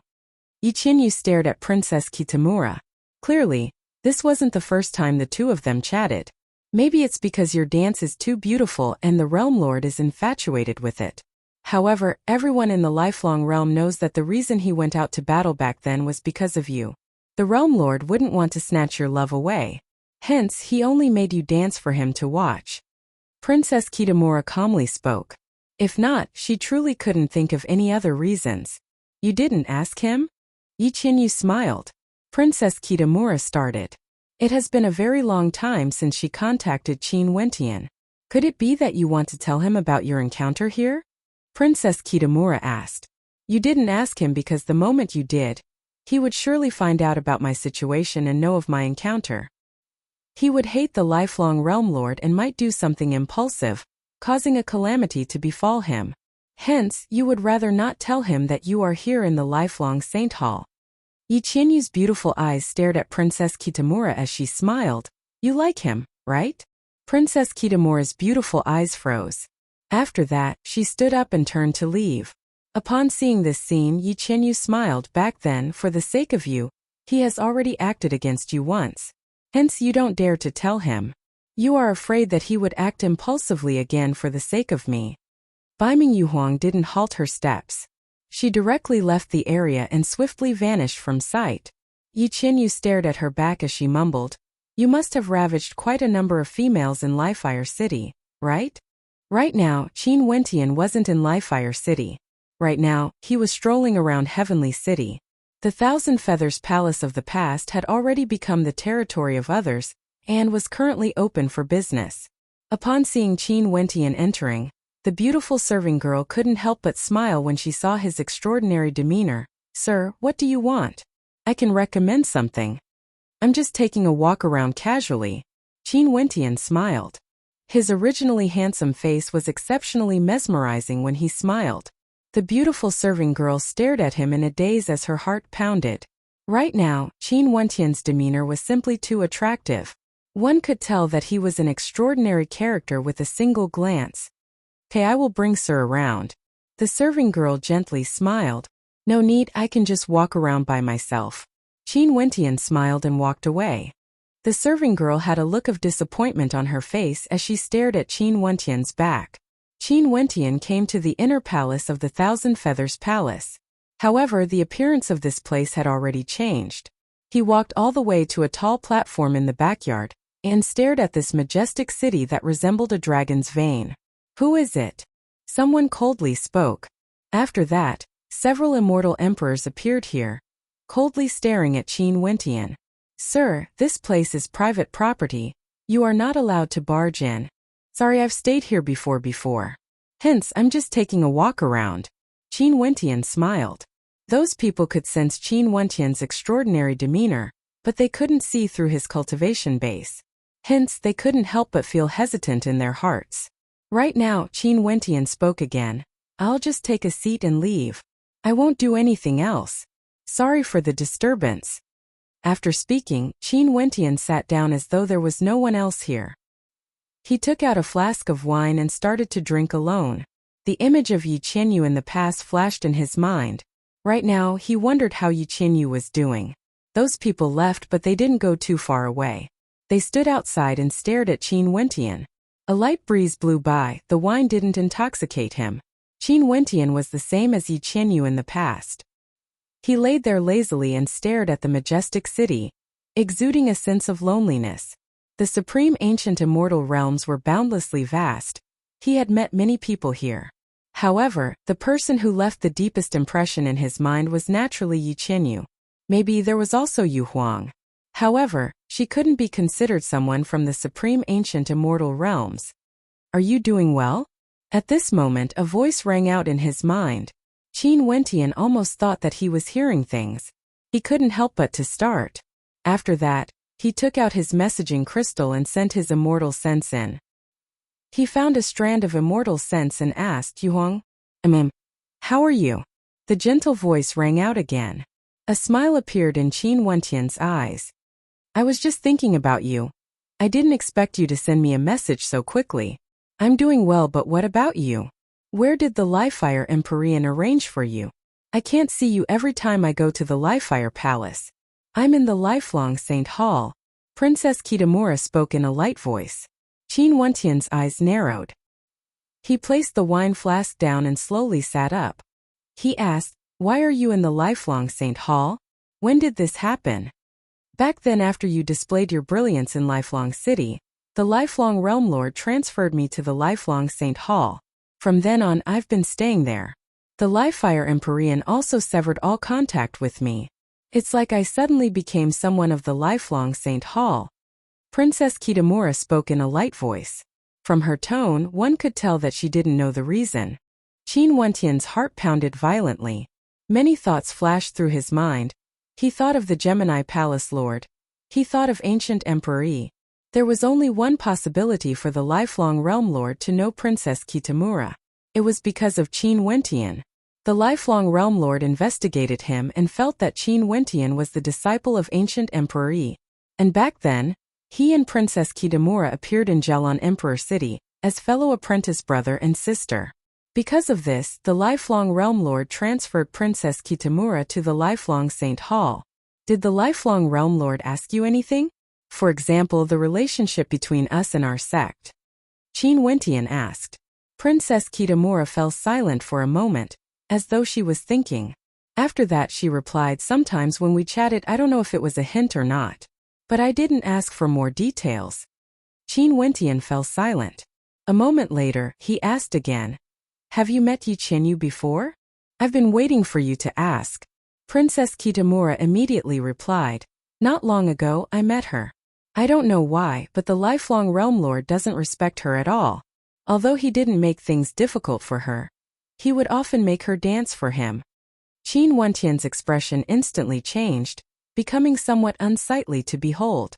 In the battle back then, he fought for Yi Qinyu. Everyone knew this, including the Realm Lord. However, the Realm Lord did this not only because he didn't respect Yi Qinyu, he also didn't care about him, Qin Wentian. Naturally, the lofty Realm Lord truly didn't need to care about his existence. So what if his talent was outstanding? After all, he was merely an immortal emperor. "I only told you this now because I was afraid you would be impulsive. Yi Qinyu said that she believes in you and that you wouldn't be the same as before." Princess Kitamura slowly spoke. Qin Wentian started again. He thought back then when he went to the Jialan Emperor City because of Princess Kitamura. It directly caused Yi Qinyu to be captured. From then on, Princess Kitamura was also confined to the Lifefire Palace. And now, she was sent to the lifelong Saint Hall. "I will take note." Qin Wentian drew in a deep breath as he transmitted his voiceover. "I'll be leaving then. Take care of yourself." Princess Kitamura muttered to herself for a moment before her voice rang out. "Yuhuang, you too. If anything happens in the lifelong Saint Hall, tell me immediately." Qin Wentian replied. Princess Kitamura didn't reply. Qin Wentian kept his messaging crystal and stared into the distance. Abruptly, a powerful coldness gushed forth from him, instantly enveloping this entire space. Those who were staring at him from the outside only felt fear in their hearts, as they felt an incomparably heavy pressure. A beam of light flashed as that silhouette directly vanished from sight. After he vanished, numerous silhouettes flickered over, appearing at the location where Qin Wentian left. They exchanged glances as they spoke in a low voice.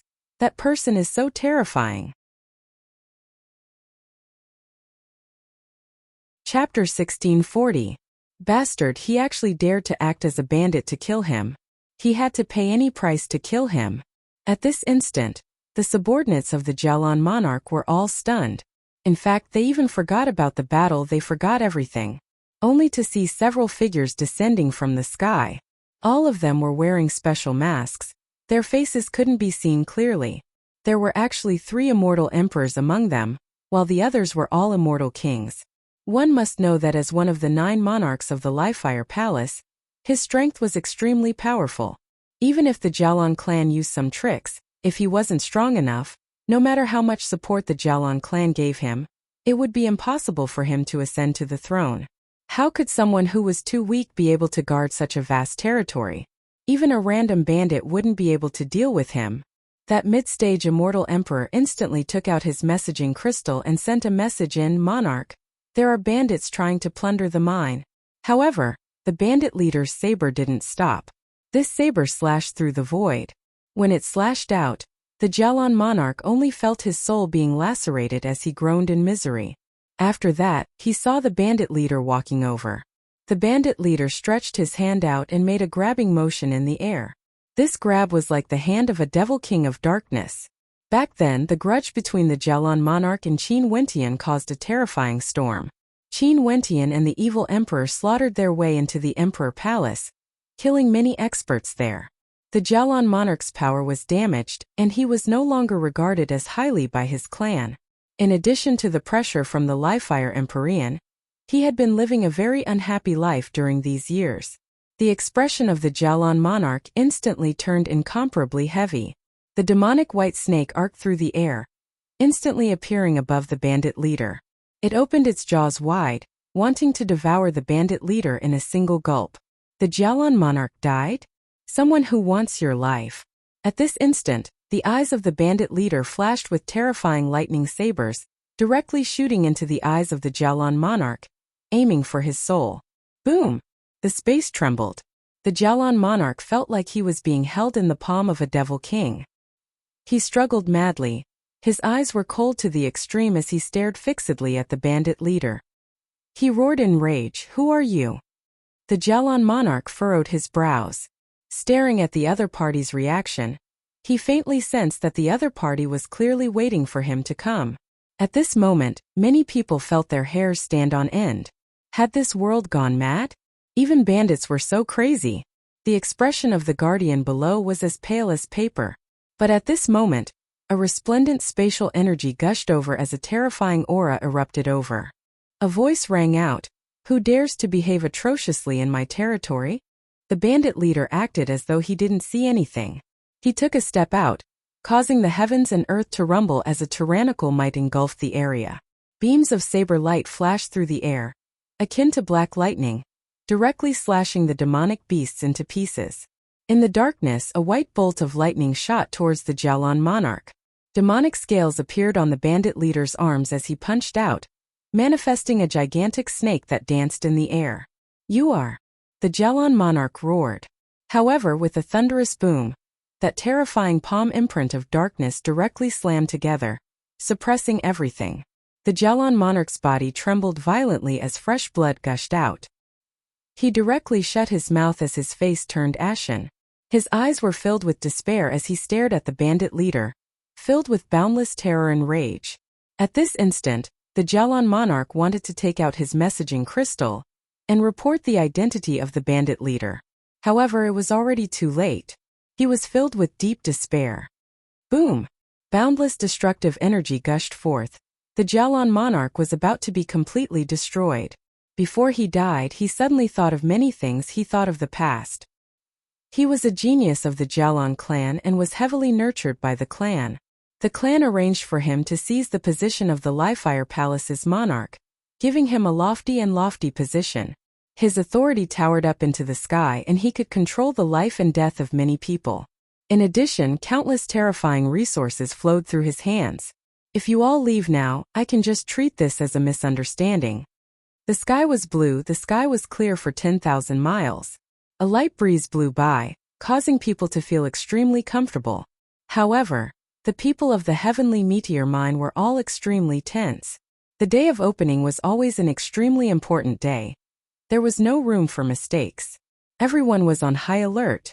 Although the probability of bandits appearing was extremely low, there was still a possibility. Hence, no one dared to be careless. After speaking, he inclined his head and stared at everyone in the air. "Everyone. This is the heavenly meteor mine under the jurisdiction of the Jalan monarch. If anything happens to this mine, the Jalan monarch would definitely not let this matter rest. In addition, there's still the Livefire Empyrean above. The price of robbing this mine isn't something you all can afford. If you all leave now, I'll treat this as a misunderstanding." Although the Livefire Empyrean and the Jalan monarch weren't on the same side, killing a monarch was definitely a great taboo. However, this bandit leader actually dared to kill one of the 9 monarchs, the Jalan monarch, in front of everyone. However, at this moment the Jalan monarch was actually so weak in front of this bandit leader. From this, one could very well imagine how powerful this bandit leader was. All of them were filled with terror as they stared at the corpse on the ground, as well as the figure who killed the Jalan monarch. Was this person crazy? He actually dared to kill a monarch? Could it be that he didn't know the consequences of his actions? This world would no longer be able to tolerate him. Even the Jalan monarch couldn't deal with these bandits. How terrifying were these bandits? The immortal emperor standing in the center waved his hand. A moment later, a group of people directly rushed over. A terrifying aura gushed forth, exuding a terrifying pressure. At this moment, the Jalan monarch seemed to have guessed who this person was. He screamed madly in his heart. It's him who wants to kill me. The Jalan monarch was very angry, he was truly angry. Back then it was precisely because of a group of bandits that he, the Jalan monarch, became a laughingstock. His son was killed and his clan no longer valued him. And now, these bandits actually dared to appear in his territory? Who are you? Don't you know that bandits will be hunted down endlessly? The Jalan monarch coldly spoke. His eyes directly pierced through space, staring into the eyes of the bandit leader. However, the eyes of the bandit leader were extremely terrifying, incomparably deep. There was no reaction at all. Another thunderous boom rang out. The Jalan monarch's entire body was on the verge of exploding. His entire body was dyed red with blood, and he was only left with a single breath. His eyes were still filled with malice as he stared at the bandit leader who killed him. He was in high spirits, his life was moving towards glory. If he wanted wind, he would get wind. There was nothing he couldn't obtain. He wanted to say something, but it was too late. The destructive attack slammed down once more. The Jalan monarch was finally completely killed as his body powerlessly fell from the air. The monarch has arrived. The experts guarding the mine felt extremely excited. They only saw the Jalan monarch personally leading a group of experts over, exuding an intense pressure. The Jalan monarch's body flashed with a bright light as a dragon snake coiled in the air, exuding a demonic aura. His eyes were also extremely demonic as he stared at the bandit leader. As the sound of his voice faded, everyone instantly moved, getting into formation and guarding the mine. All of them inclined their heads and stared at the sky as though they were facing a great enemy. Have you guys gone mad? A mid-stage immortal emperor under the Jalan monarch cursed. A resplendent light radiated from him as he soared up into the air, killing his way towards the bandit leader. This bandit leader was clad in a mysterious robe, exuding an extremely cold aura, tyrannical like a devil. If not, given how powerful this bandit leader was, he basically didn't need to be a bandit. He could just directly go to the Livefire Palace and he would be able to get a good job. Today, the heavenly meteorite mine was opened. Today, experts were as common as the clouds. A mid-stage immortal emperor and 2 initial-stage immortal emperors were personally guarding the mine. However, the bandit leader didn't feel any fear at all. He stared at the Jalan monarch as his eyes gleamed with coldness. He had no thoughts of fleeing at all. The bandit leader didn't reply to him. Only a terrifying killing intent radiated from him. The people below all turned pale when they saw the Jalan monarch being controlled by the bandit leader. This bandit leader was like a devil god, unexcelled in the world. Even the Jalan monarch wasn't a match for him. They could faintly sense that doomsday had arrived. The Jalan monarch, one of the 9 monarchs under the Livefire Palace, was actually killed by the bandit leader? In the depths of the heavenly meteorite mine, a group of people continued to hand over their oars. At this moment, the mid-stage immortal emperor suddenly frowned. After that, his eyes abruptly opened as he stared at the sky. An extremely cold gaze pierced through the air as he coldly spoke. There are bandits. He could faintly sense that this unexcelled bandit leader wasn't here for the mine but for him, the Jalan monarch. He wanted to use the identity of a bandit to plunder the mine before luring the Jalan monarch here to hunt him down. A black bolt of lightning flashed, akin to the saber of a devil king. It cleaved apart the space, directly slicing the white snake apart. The Jalan monarch's expression drastically changed. He took out a divine weapon and slashed it forward. A moment later, tens of thousands of demonic beasts rushed out, rushing towards the bandit leader. Kill! The mid-stage immortal emperor instantly rushed over. His towering sword intent slashed towards the bandit leader. However, the bandit leader directly slashed out a beam of saber light. This saber light seemed capable of cleaving apart the heavens and earth, tearing apart the void. In an instant, a bloody wound appeared in the center of the mid-stage immortal emperor's brows. After that, the wound continued to seep downwards. In an instant, that mid-stage immortal emperor died. However, he didn't expect that his life would change so quickly. Just when he was feeling complacent, everything suddenly changed. He encountered those fellows who caused him to be consigned to eternal damnation. The bandit leader was definitely the bandit leader. However, this didn't affect the Jalan monarch's control over the resources. In this vast region there were many mines being mined. The three main mines, Quicksand Mine, Heavenly Meteorite Mine and Violet Cloud Mine, had the tightest security. Experts were as common as clouds, with immortal emperors personally guarding them. Go to hell! A cold voice rang out. The terrifying Devil King Palm of Darkness erupted forth with boundless destructive might. The Jalan monarch screamed in agony as his entire body convulsed violently. His insides were being destroyed unceasingly. He could feel the fearsome destructive might from the palm imprint. The Jalan monarch glared hatefully at the bandit leader. Chapter 1641. The bandit leader stared at the fallen Jalan monarch. The eyes beneath the mask were incomparably deep. After that, it was as though nothing had happened. He glanced in the other directions and spoke, "Everyone, hand over all the mines. For those who don't, kill them without mercy." Everyone felt their hearts trembling. How would they dare to resist? Even the immortal emperors who came with the Jalan monarch were all dumbfounded. The Jalan monarch was killed. Even a powerful monarch was killed on the spot. How could they resist? What difference was there between resisting and courting death? At this moment it was clear that their lives were more important. Great waves rose up in their hearts. They still felt that this was a little surreal. This world was too crazy. The last time bandits appeared was when Yi Qinyu and her group appeared. At that time those bandits were already powerful and tyrannical enough, causing the Jalan monarch to be in a miserable state. At the end, the Livefire Palace interfered and managed to suppress them, imprisoning Yi Qinyu and bringing Qin Wentian away as well. However, after 100 years the bandits appeared again. In addition, they were even more ruthless and tyrannical, even more daring and crazy, directly killing the Jalan monarch. No matter what relationship the Jalan monarch had with the Livefire Empyrean, he was one of the 9 monarchs and was a subordinate of the lifelong realm lord. As a bandit, you actually dared to rob a mine belonging to a realm lord and killed a monarch? This was definitely a great taboo. The Livefire Palace would definitely hunt you down.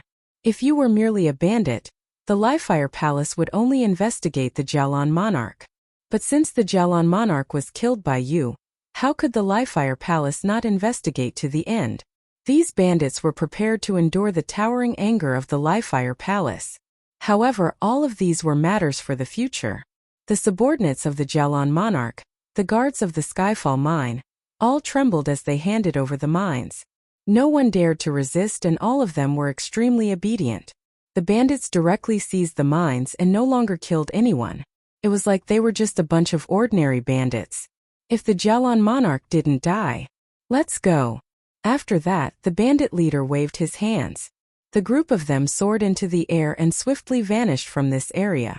The experts in the Sky Meteorite mine still haven't recovered from their shock. All of them stared dumbfoundedly at the corpse of the Jalan monarch. Someone spoke, "Send this news to the Livefire Palace with the fastest speed. If not, all of us will be doomed."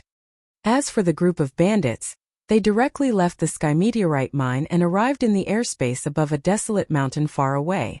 A group of bandits had unkind gazes as they stared at their leader. "Why did you kill the Jalan monarch? Have you gone mad?" Clearly, they didn't know that they were here to kill the Jalan monarch. What's done is done. You guys have already taken the mine. What's the point of saying so much? Disperse. The bandit leader calmly spoke, as though killing the Jalan monarch wasn't a big deal. "We agreed that we would only rob the mine. Because of your strength, we agreed to be bandits and let you block the Jalan monarch and the others. However, you actually killed the Jalan monarch. Are you trying to cause our deaths? Who are you exactly?" Another person coldly spoke. The bandit leader's cold eyes directly landed on him as a terrifying killing intent enveloped this space. The pressure was terrifying to the extreme. The gazes of the bandits instantly froze as they felt their bodies turning cold. Only now did they realize that the bandit leader was someone who even dared to kill the Jelon monarch. If he wanted to silence them, wouldn't it be a simple matter? Yet, they actually dared to question the bandit leader? When they thought of this, their expressions all turned pale. You should know that we are also anxious. This is too crazy, we don't understand. Another person spoke. His tone was much gentler than before. Clearly, he was worried that the bandit leader would kill all of them in a fit of anger. Things have already been done, what's the point of thinking so much? The cultivation resources have already been distributed. It's much better compared to you guys being unaffiliated cultivators. Also, this is only a one-time deal. In the future, all of you can go back and do what you want to do. In the future, don't appear as bandits again. Without any clues, who would be able to trace it back to you guys? The bandit leader calmly spoke. All of you can disperse.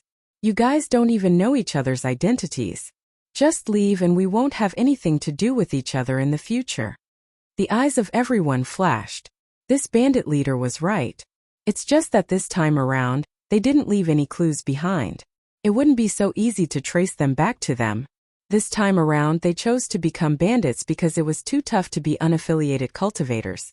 They lacked cultivation resources, and at this moment, this terrifying bandit leader came looking for them and displayed his strength, wanting to bring them along to do a big job. They agreed, and hence this matter happened today. Farewell. Numerous figures directly soared into the air and departed. They didn't waste any words and didn't even interact with each other. It would be best if they didn't know each other and didn't know each other. In that case, if someone found out about this, they wouldn't be implicated. Robbing a mine and killing a monarch. If they were caught by the Livefire Palace, only death would await them. Livefire City, Northern City Region, Governor's Manor. Within the Governor's Manor, a white-robed figure walked out. This figure was incomparably handsome and exuded a carefree aura. Many people in the Governor's Manor inclined their heads and stared at this white-robed figure. Their eyes were filled with respect. This was their governor. Their exuding magnificence through the generations. Back then, he single-handedly defeated all the governors and monarchs of the 9 world palaces. How glorious was that! Although their governor has been very low profile during these years, no one dared to show any disrespect to him. When they looked at the white-robed figure, it was like they were looking at a divinity. This was their faith, a godlike existence. The white-robed figure turned his gaze over and stared at the crowd below. Everyone could clearly see his incomparably handsome countenance. He was extremely outstanding. I'm going out to temper myself and might need some time. If someone comes to look for me, just tell them that I'm not around. Unless there's an extremely important matter, don't disturb me. The white-robed figure calmly spoke. After that, his silhouette flashed, transforming into a beam of light as he vanished. Everyone stared at the departing figure, feeling a sense of disappointment and frustration. Even for them, there weren't many chances for them to personally see this white-robed figure. Lord Governor, is he going out to temper himself again? No one knew where he would go this time around. The news of the Jalon monarch's death was circulated back to the Emperor Palace in Jalon Emperor City at the fastest speed. After that, the Livefire Palace heard about it. In fact, there were even people who used teleportation arrays to bring the Jalon monarch's corpse to the Livefire Palace to report this. Within the Livefire Palace, many experts gathered together, arriving at the Great Hall of the Livefire Palace. The Livefire Empyrean personally came. When he saw the Jalon monarch's corpse, his expression instantly turned cold to the extreme. Although the Jalon monarch was someone from the Jalon clan and he didn't wish for the Jalon monarch to sit in that position, no matter what, the Jalon monarch was still his subordinate. If he didn't want the Jalon monarch to sit in that position, he should be the one to kick the Jalon monarch away. However, there was actually someone who stole a mine and killed one of the 9 monarchs in the territory of his Livefire Palace. Stealing a mine, killing a monarch. Such a vile act actually happened in the territory of his Livefire Palace. One could very well imagine that the Jalon clan would definitely make use of this matter to make a big fuss and report him to the Realm Lord. How did he, the Livefire Empyrean, govern the territory of the Livefire Palace? Tell me everything clearly. The Livefire Empyrean had a sinister look on his face. After that, the person below began to tremble as he reported everything. You are saying that the Jalan monarch might be acquainted with the bandit who killed him and even guessed who it was? But he didn't even have the chance to say it? The Livefire Empyrean coldly spoke when he heard that person's report. That person bowed. This subordinate thinks so. Back then, the Jalan monarch's tone was as though he had already guessed who the bandit was. However, this subordinate doesn't dare to be certain. After all, the Jalan monarch didn't even say it out loud before he was killed. Although Jalan's strength isn't too strong, he's already in charge of a territory. There wouldn't be too many people who could deal with him. As for those who could directly kill him, that number would be even fewer. In addition, since this bandit only killed the Jalan monarch, it means that there's a grudge between them. If we eliminate this, who else do you all think it could be? The Livefire Empyrean coldly spoke. He wasn't just asking the people from Jalan Emperor City. He was also asking the people from the Livefire Palace. The eyes of the people from the Livefire Palace flashed. They seemed to have thought of a person. However, no one dared to say it. When the people from the Jalan Emperor Palace heard the Livefire Empyrean's words, they also seemed to have thought of a person. Similarly, they didn't dare to say it. If there's anything, just say it. Everyone here is my trusted aide. The Livefire Empyrean coldly spoke. This subordinate is worried that I might say something wrong. The Jalan monarch's subordinate bowed. Speak. The Livefire Empyrean coldly spoke. That subordinate's body trembled as he bowed.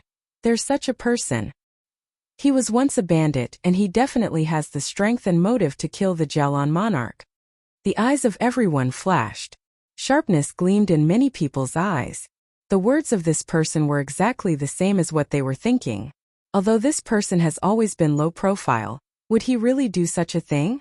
Back then, the moment he took over, he killed 3 vice-governors and kept a low profile for many years. When he acted again, he killed over 10 immortal emperors and seized control of the ancient river auction house, shaking the northern regions. After doing all these, he acted as though nothing had happened and kept a low profile to cultivate. When he appeared again, he defied the Livefire Empyrean's orders and went to Lifelong City, causing his name to shake the entire Lifelong realm. The possibility of him being the culprit was too high. Given his personality, it was extremely normal for him to do such a thing. After keeping a low profile for tens of years, the moment he acted, it was as though he wanted to kill the Jalan monarch.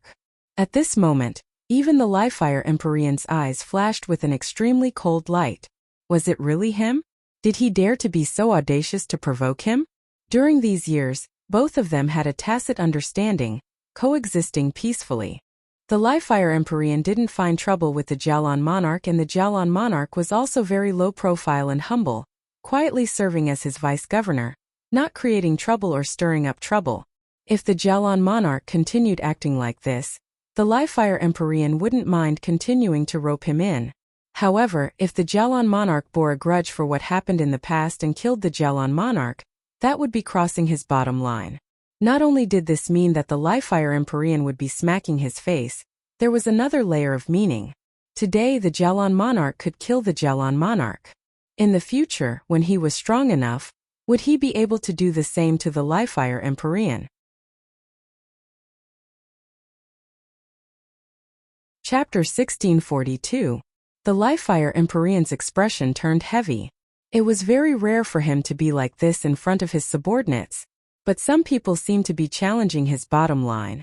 If he was really the one who did it, there would only be one ending for him. Upon thinking of this, a trace of killing intent flashed in the Livefire Empyrean's eyes. Clearly, the Livefire Empyrean had already determined that it was him. Other than him, he couldn't think of anyone else who would take such a risk to kill a monarch of the Livefire Palace. If it was just a bandit, it was one thing to plunder the mine. But was there a need to kill a monarch? It would be fine as long as they controlled the situation. This would only infuriate the upper echelons to investigate this matter. To bandits, there was no benefit at all. There were very few people with this kind of strength and motive. He could only think of one person. Moreover, it was someone who had been a bandit before, so he should be very familiar with it. The Livefire Palace, the northern governor, Qin Wentian. You can't speak nonsense. I believe that the subordinates of my Livefire Palace know their limits. The Livefire Empyrean had a heavy expression on his face. It seemed like he thought that the words of the person before him had offended him, causing that person to tremble in fear. An immortal emperor was about to prostrate on the ground. That formless pressure caused him to feel suffocated. This subordinate knows his mistake. That person spoke in a low voice. It's good that you know. The Livefire Empyrean calmly spoke. Men, immediately send people to the various governors' manors and summon them to the Livefire Palace as soon as possible for a discussion. The eyes of everyone flashed with sharpness when they heard this. The Livefire Empyrean was still the best. Although he said not to suspect a certain person, in truth, he actually sent people to inform the various governors to gather here for a discussion. Discussion? What discussion? The Livefire Empyrean wanted to see if the governors were in their manors or not, right? Yes. Someone immediately received the order and moved out with extreme speed. In fact, they didn't even use messaging crystals to inform the Livefire Empyrean. They had to personally go to the governor's manor to take a look before they knew if the governors were in their manors or not. This was what the Livefire Empyrean wanted to know. Not long after, news came from outside the Livefire Palace. The clan leader of the Jialong clan, Jialong Yuntian, brought some people from the Jialong clan to pay a visit. The Livefire Empyrean naturally wouldn't obstruct them. After all, the Jialong monarch was someone from the Jialong clan. It was only normal for them to want to pay a visit. An instant later, Jialong Yuntian led a group of people from the Jialong clan over. His eyes were fixed on the corpse on the ground. Jialong Yuntian walked forward and came to the side of the corpse. His fists were clenched so tightly that green veins could be seen popping out. It was as though he aged a lot in an instant. Squatting down, Jialong Yuntian gently stroked the Jialong monarch's face. This hegemon of the Jialong clan actually had some redness in his eyes. Regardless of whether the Jialong monarch disappointed him or not, this was still his son. Also, Jialong monarch's talent had always been outstanding. If not, he wouldn't have allowed him to take on such a heavy responsibility. However, this son of his who had displayed outstanding talent since young was now a corpse lying here cold. The eyes of the people from the Jialong clan all turned red, filled with rage and killing intent. No matter what their relationship was when the Jialong monarch was alive, he was still someone from the Jialong clan and was an extremely important member. Now he had been killed. Palace Lord, what's going on? Jialong Yuntian's voice trembled as he asked. He did his best to control his tone, trying to appear calm. Tell the Jialong clan leader what happened. The Livefire Empyrean glanced at the immortal emperor who came to report. After that immortal emperor recounted what happened, killing intent flashed in the eyes of the people from the Jialong clan. Someone even spoke, it must be him. Other than Qin Wentian, there's no one else. That's right, only he would have such strength and motive. Not only that, he was also a bandit before. Someone added. After everyone heard this, the first person they thought of was Qin Wentian. Shut your mouth. Jialong Yuntian berated, his voice was ice cold. This caused the others to stare at him, feeling puzzled. Their Jialong clan had expressed their goodwill to Qin Wentian many times, but Qin Wentian completely ignored them. In fact, he even openly threatened them back then, saying that the Jialong monarch must die for sure. Now the Jialong monarch has really died. Other than Qin Wentian, who else could it be? When they thought of this, the people from the Jialong clan were incomparably enraged. That bastard, they had already been extremely benevolent to Qin Wentian, never making things difficult for him, and had always wanted to mend their relationship. Yet, Qin Wentian actually still acted against them. Palace Lord, these people speak without thinking, please don't blame them. Jialong Yuntian bowed to the Livefire Empyrean. He naturally suspected Qin Wentian as well, but Qin Wentian was a governor of the Livefire Palace. No matter what, before they had sufficient evidence, they wouldn't be able to say that Qin Wentian was the murderer. In addition, back then in the Lifelong Realm, the Realm Lord had personally said that they weren't allowed to investigate Qin Wentian's background as a bandit. Qin Wentian is the northern governor of my Livefire Palace. You guys better pay attention to your words or don't blame this seat for punishing you. As for the Jialong monarch's death, I will naturally investigate this matter to the end. No matter who the culprit is, I will definitely kill them. The Livefire Empyrean coldly spoke, his tone filled with killing intent. This caused the hearts of the people from the Jialong clan to tremble. as they understood Jalan Yuntian's meaning. After all, they were originally at odds with the Liefire Empyrean. They couldn't leave any evidence that could be used against them. Slandering a governor wasn't a small matter.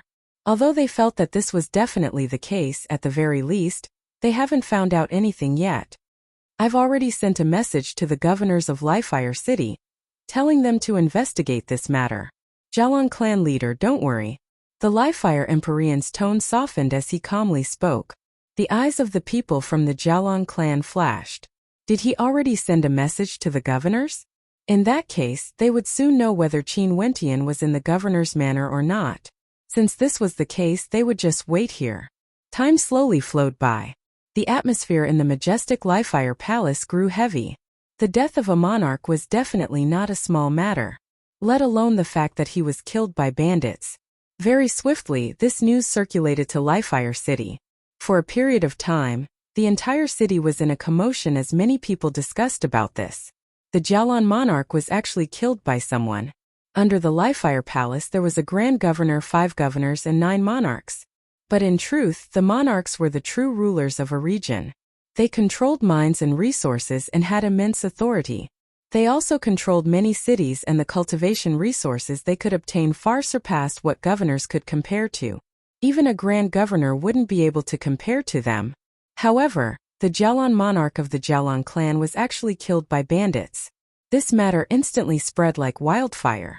Many people were speculating about the murderer, and many people involuntarily thought of the northern governor, Qin Wentian. They couldn't help but to think that Qin Wentian was the most suspicious. In fact, there were even people who sighed in admiration. Qin Wentian was as expected of a supreme genius. Back then, he dared to disobey the Liefire Empyrean's orders and headed to Lifelong City, shocking the world with a single feat. Now, he even pretended to be a bandit and killed the Jalan monarch. This was simply too crazy. The various governors of Liefire City were all summoned to the Liefire Palace. Beauty Xiao furrowed her brows. She used her messaging crystal to contact Qin Wentian, but Qin Wentian didn't reply. This caused her to silently curse that fellow for being too impulsive. Killing the Jalan monarch at this moment, wasn't that simply courting death? This would definitely infuriate the Liefire Empyrean. Once the Liefire Empyrean found out who the murderer was, he would definitely kill Qin Wentian before reporting the matter to the higher-ups. Killing a monarch, even if Qin Wentian killed Qin Wentian, the Realm Lord wouldn't say anything either. In Liefire City, Grand Governor Zhuge Xiong was the first to arrive. After him was Lin Ba, Sun Qian, who took over Xiaoho's position, Beauty Xiao and Yin Xiu. Only Qin Wentian didn't arrive. Upon seeing this scene, Beauty Xiao's smile stiffened. Qin Wentian really didn't appear. The people of the Jalan clan all had ashen expressions. The Liefire Empyrean's expression was also extremely sinister. Was this really Qin Wentian? If this was the case, don't blame him then. Finally, the immortal emperor who went to the northern governor's manor returned. He even brought someone with him. The Liefire Empyrean's expression completely sank when he saw this. That immortal emperor walked towards him and bowed, reporting to Palace Lord, Governor Qin isn't in the governor's manor. Boom! Many people from the Jalan clan flashed with terrifying killing intent. Jalan Yuntian's eyes also flashed with sharpness. As expected, it was him. The Liefire Empyrean radiated coldness. Just when he wanted to speak, that immortal emperor continued. However, according to the people in the governor's manor, Governor Qin left not long ago, saying that he has something important to do outside. If there's nothing important, don't disturb him. I intentionally brought an attendant here with me. The eyes of everyone flashed when they heard this. The people of the Jalan clan frowned. The Liefire Empyrean stared at that attendant and asked, "When did Governor Qin leave?" "Reporting to Palace Lord about 4 hours ago." That attendant trembled as he replied. The number of people before him was so vast, and there was even the corpse of the Jalan monarch lying on the ground. He seemed to have realized something. "Did he intentionally tell you before he left?" The Liefire Empyrean asked again. "Not only for me, there are many people in the governor's manor as well." At that time, Lord Governor directly walked out from the inner manor and left a message for us saying that he wanted to leave. Everyone saw it. That attendant didn't dare to hesitate and honestly replied, The Li-Fire Empyrean turned his gaze to the attendant who headed to the northern governor's manor. That attendant then replied, "Palace Lord, this is indeed the case. The people in the governor's manor all said this. They all saw Governor Qin leaving." The Li-Fire Empyrean's expression changed. Could it be that he was mistaken? He believed that the people of the governor's manor wouldn't be so bold as to lie to him together. If this was the case, they would be able to find out with a simple investigation. The people of the governor's manor wouldn't be so foolish. It was actually not Qin Wentian? When he thought of this, the Li-Fire Empyrean's expression softened a little. If it wasn't Qin Wentian, things would still be fine. At the very least, Qin Wentian didn't challenge his bottom line. "Palace Lord, although it's best not to disturb Governor Qin if there's nothing important, I believe that if Palace Lord summons him, Governor Qin will definitely return to meet with you." That attendant bowed. The Li-Fire Empyrean fell silent for a moment before he replied, "There's no need. Since Governor Qin has something important to do, let him handle his own matters first."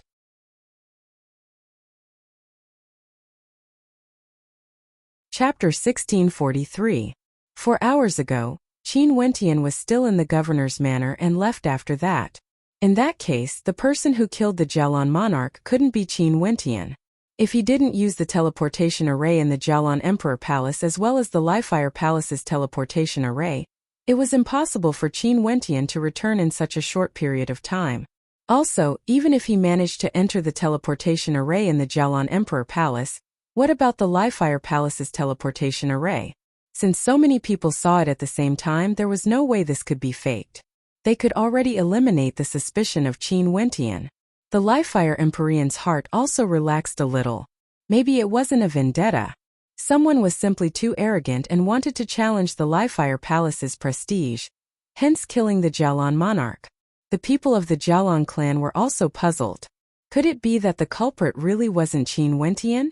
Their first thought was, could it be that the Li-Fire Empyrean was protecting Qin Wentian? But this thought was soon overturned. If it really was Qin Wentian, given the current relationship between the Li-Fire Empyrean and Qin Wentian, the Li-Fire Empyrean wouldn't hesitate to kill Qin Wentian. Killing the Jialan monarch not only concerned the Jialan clan, it was also challenging the Li-Fire Empyrean's bottom line. It's fine if Qin Wentian isn't here yet. What do the few of you think about this matter? The Li-Fire Empyrean glanced at the other governors. Naturally, his question was merely an act. He ordered his subordinates to gather the governors because he wanted to see if Qin Wentian was in the governor's manor or not. "Palace Lord, no matter who it is, it's already extremely brazen to dare to kill the monarch of our Li-Fire Palace.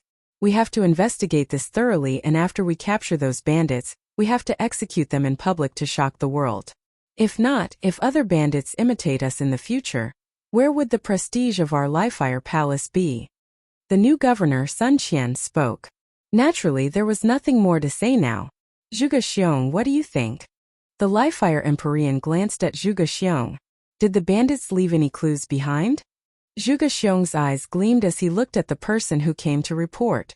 "There aren't any clues left behind. We only know the attributes they are good at. Just based on this, it's like looking for a needle in a haystack." That person replied.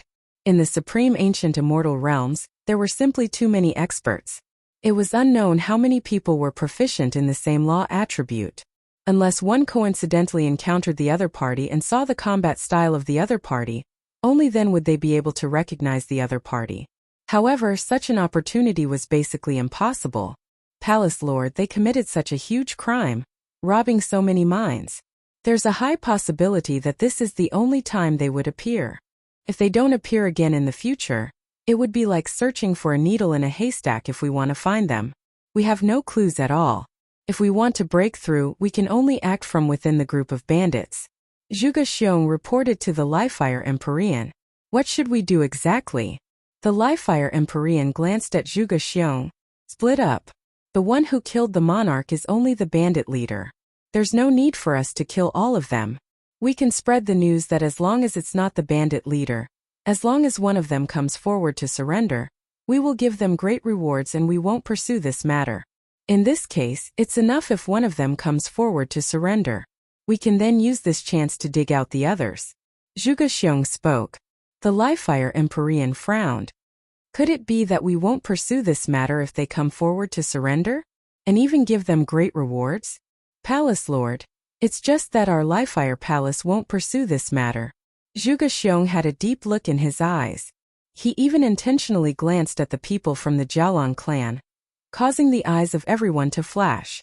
As expected of Zhuge Xiong, he was truly ruthless enough. The Livefire Palace wouldn't pursue this matter, but if he wanted someone to die, it was simply too easy. But would they be so foolish as to take the risk? Someone from the Jialan clan asked. Hence we have to give them great rewards. Also, we have to release news that will make them believe us and move their hearts. Zhuge Xiong spoke. Fine, we will hand this matter over to the Grand Governor. The other governors will cooperate and investigate this matter. As for those who are present today, none of you are allowed to leak out any information. The Livefire Empyrean coldly swept his gaze over everyone, causing their hearts to tremble as they nodded. Not long after, everyone dispersed. However, the Livefire Palace was still enveloped in a heavy atmosphere. The Jialan clan was the same as well. After they brought the Jialan monarch's corpse back, the entire Jialan clan was filled with a heavy atmosphere. Zhuge Xiong received orders to investigate this matter. He personally headed to Jialan Emperor City and spread the news that the bandit leader of the heavenly meteor mine was extremely brazen. Even killing a monarch was an unpardonable crime. Before the bandit leader was captured, as long as there were other bandits who came to surrender themselves, not only would they not be punished for their crimes, they would even be rewarded with 3 high-grade emperor-ranked weapons and 3,000 high-grade emperor stones. They would also be given a courtyard in Livefire City protected by the Livefire Palace. This news caused a huge commotion. This was the first time they heard of bandits receiving such preferential treatment. This was simply strange. The first thing the crowd thought of was that this was a conspiracy. But even if it was a conspiracy, the Livefire Palace could still give such an order. From this, one could see how angry the Livefire Empyrean was.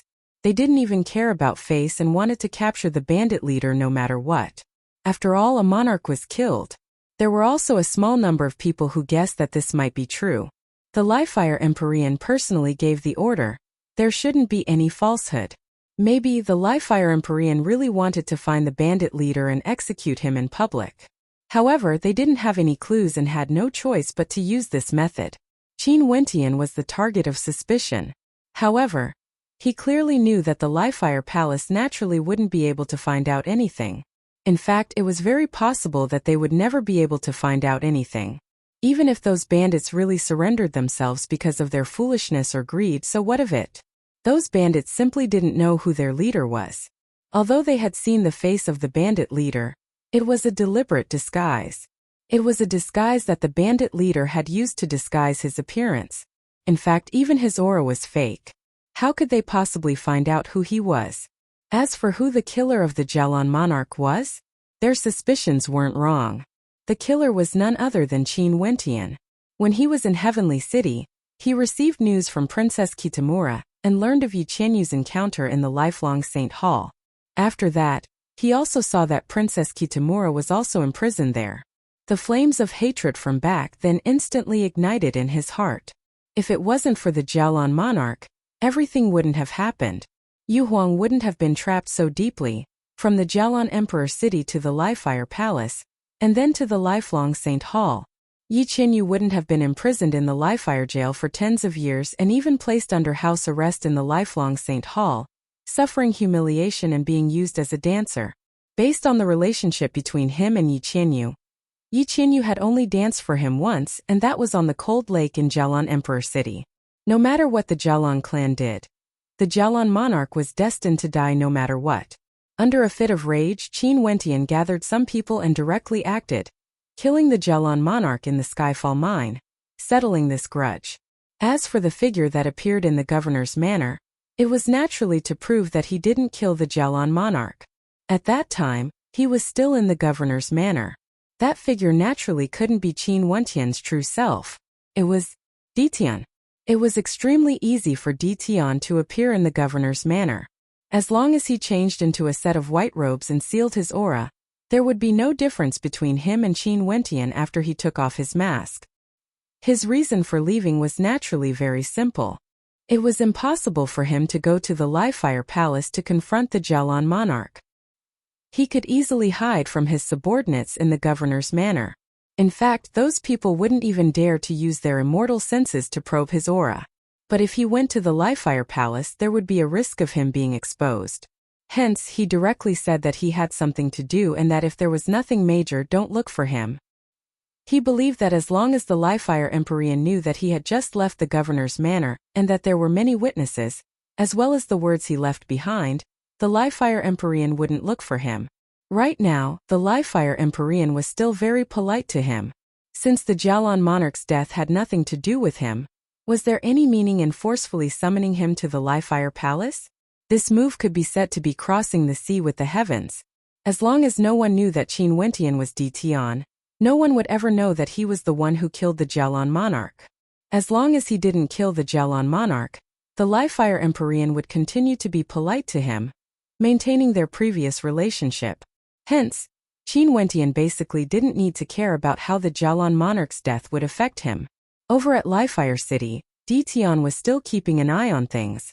Right now, the Emperor Pavilion was a hegemonic power in Livefire City that was second only to the Jialan clan. In fact, because they weren't restricted by the Livefire Palace, they even had signs of surpassing the Jialan clan. In the blink of an eye, several months had already passed since the Jialan monarch's death. In the lifelong realm, other than the 9 world palaces, the lifelong Saint Hall also controlled a vast region. This region had Lifelong City as the center, and was the core of the entire lifelong realm. This region was under the direct control of the lifelong Saint Hall. In this region, there were 8 most famous mines in the lifelong realm. The Taotai mine was one of the 8 mines controlled by the lifelong Saint Hall. It was a true supreme-grade mine, and there would often be terrifying treasures appearing there. The lifelong Saint Hall would directly guard it. In fact, the 8 mines were connected to the lifelong Saint Hall through spatial teleportation arrays. For countless years, no one dared to come here to steal from them. If such a situation really happened, it would mean that someone wanted to challenge the lifelong Realm Lord's position. Also, the miners of these 8 mines were all at least at the Empyrean realm. Also, they weren't slaves or criminals. They were true experts who came here willingly. Because, although these mines were dangerous, they contained boundless good fortune. As long as there was a small harvest, it would be sufficient for an immortal emperor to squander it for many years. Even if they could only obtain 10% of the harvest, this mine would still attract some extremely powerful characters. Over here, there were opportunities to pry into the realm above the immortal emperor realm. At this moment, Qin Wentian appeared outside the Taotai mine. He stared at the majestic mountain range before him as he walked forward step by step. It was rumored that the Taotai mine was one of the 8 great mines of the lifelong Saint Hall. All sorts of rare treasures could be found there. In fact, there were even many types of treasures that could surpass emperor-level stones. Hence he came here. For the sake of cultivating faster and coming into contact with the Empyrean realm, he had to take risks.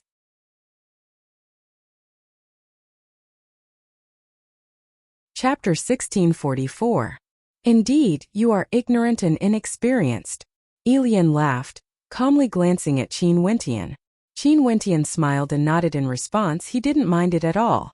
Not long after they arrived at that place, there was an incomparably resplendent golden mountain range that was incomparably majestic. In the distance, many experts could be seen. They were either standing with their eyes closed or sitting cross-legged. All of them seemed to be in a state of comprehension. I didn't expect to be able to meet Brother Shan here. I still remember during the banquet 2 years ago, Brother Shan represented the Sky Air Palace and obtained the number 1 position in the commander battle. After that, you resigned from your position and disappeared without a trace. It's truly my fortune to be able to meet you here. That arrogant leader of the 4 palaces politely clasped his hands and spoke. Clearly, he knew of Shan Lingqiu's name. The group of them respectively walked towards the mine, with Shan Lingqiu in the center. Murong Xiaoxiao unknowingly walked to his side. Is there no one guarding the airspace above this mine? Qin Wentian asked. Taotai mine. Murong Xiaoxiao mumbled.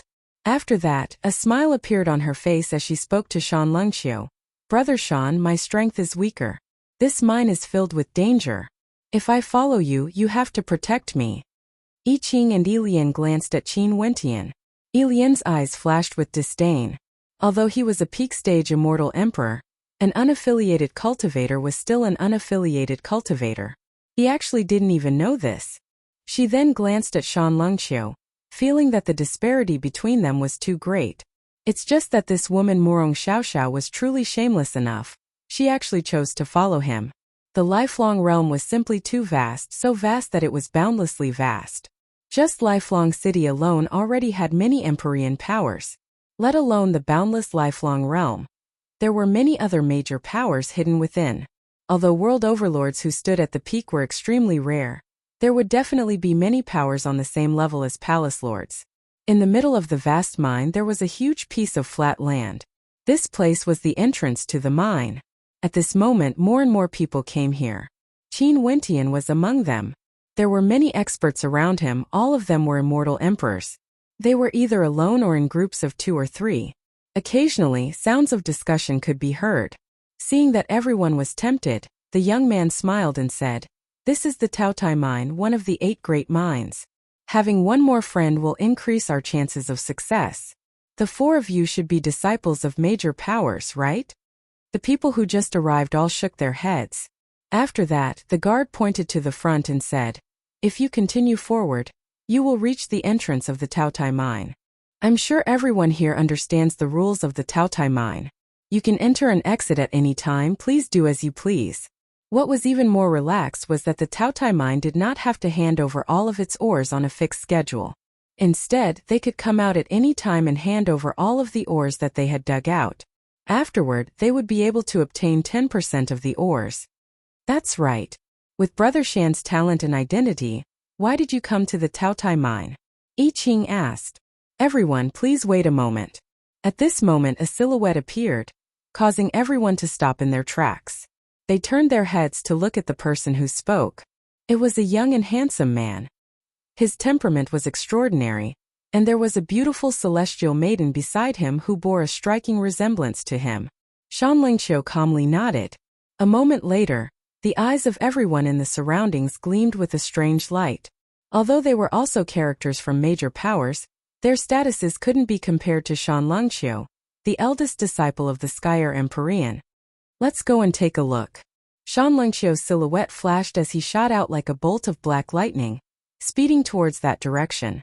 The 4 people he spoke to were none other than the group of people Qin Wentian heard earlier. Right. The crowd nodded and continued on their way. Although their cultivation bases were very high, it was unknown how dangerous it was inside. But one thing was for sure, there would definitely be many experts here. The 8 most important mines of the lifelong realm were far more relaxed compared to the other small mines. In addition to the fortuitous encounters hidden within, it attracted experts from all directions to come here unceasingly.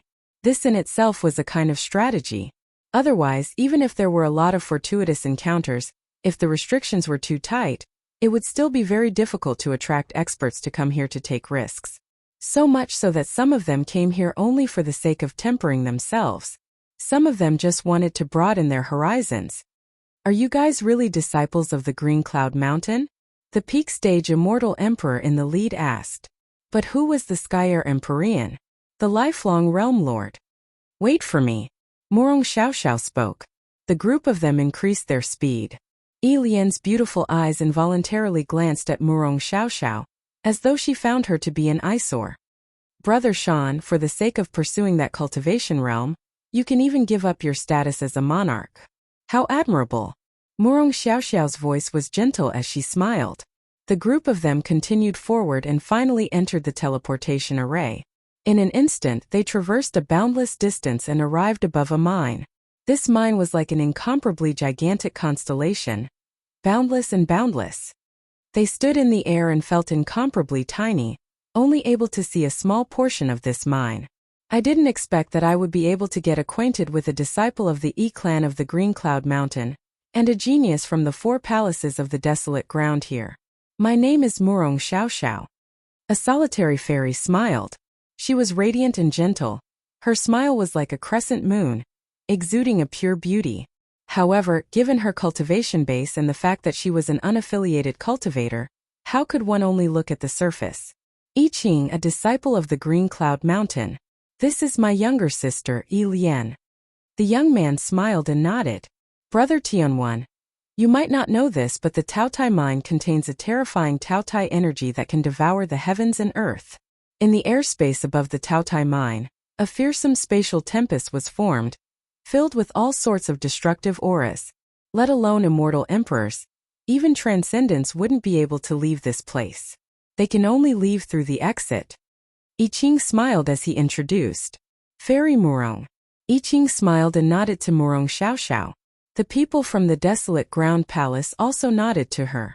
Sky Air Empyrean Palace Shan Lingqiu. The last person was clad in black. His tone was filled with coldness.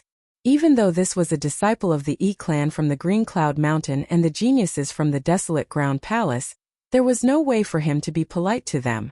The desolate ground palace? I Ching's eyes gleamed with sharpness as he asked. The other party nodded. As expected of one of the 8 great minds of the lifelong realm, most of the people who came here should be experts from the hegemonic powers. Qin Wentian silently mused.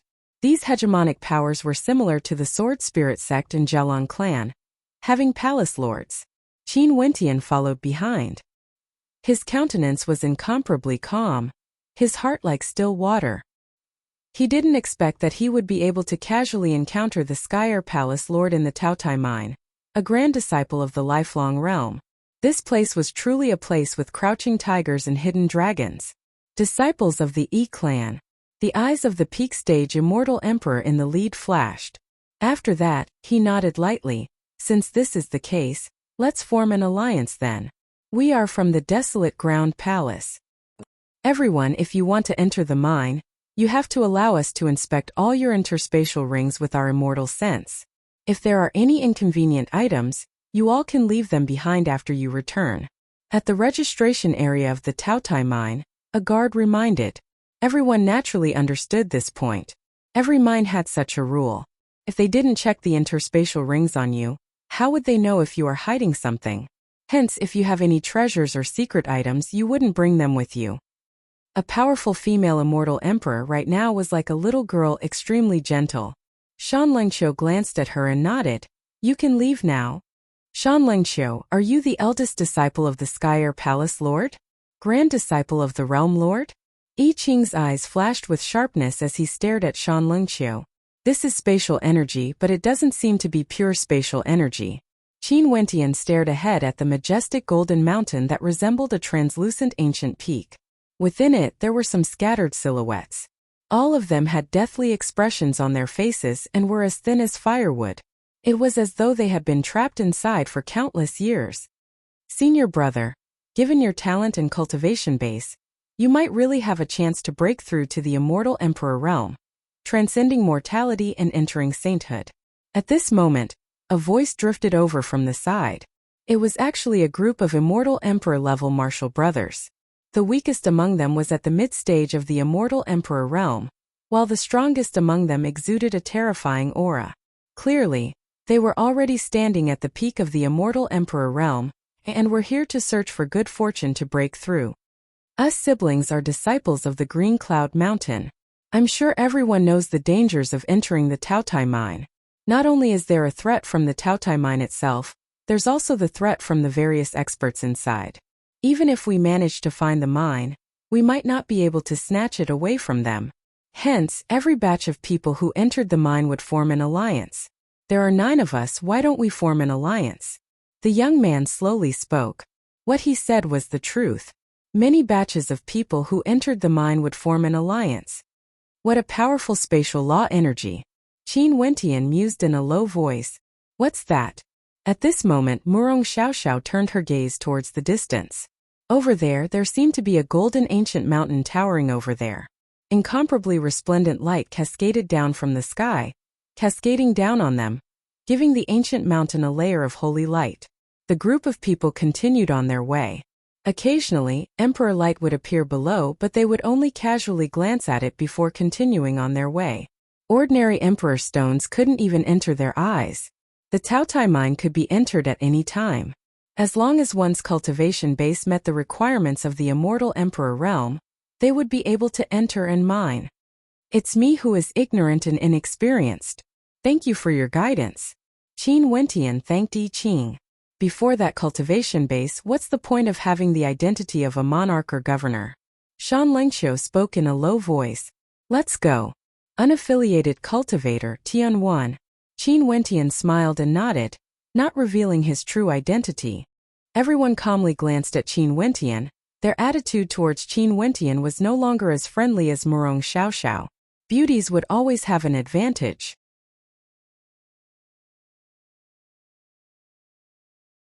Chapter 1645. This isn't spatial energy. As the sound of Qin Wentian's voice faded, Shan Lengxiu calmly replied. He stared at the majestic golden mountain ahead. This is world energy. The eyes of everyone gleamed with sharpness. That's right, this was the energy that many of them wanted to find and come into contact with. World energy. Qin Wentian's gaze sharpened as he stared ahead. Was this world energy that truly existed? In addition, it had materialized here. The transcending Emperor Stone Mine was right before their eyes. This could even be considered world stones. At the Emperor realm, one would be able to comprehend the law domain to the extreme, fusing different laws together to create a powerful law domain. However, what should they do next? When one's comprehension of law energy reached the extreme, they would be able to comprehend the origin of law energy. At that time, cultivators would be able to fuse their will into their law domain. Their law intent would be their will, their heavenly will would be their will. From there, they would be able to fuse their law energy together, creating a brand new energy. This energy was known as world energy. This kind of energy had already surpassed the boundaries of law domains. It was a qualitative transformation, a true qualitative change. When a brand new energy fuses together, your law intent would also fuse into it. That energy would become a part of you. Stellar martial cultivators themselves represented the will of heaven and earth.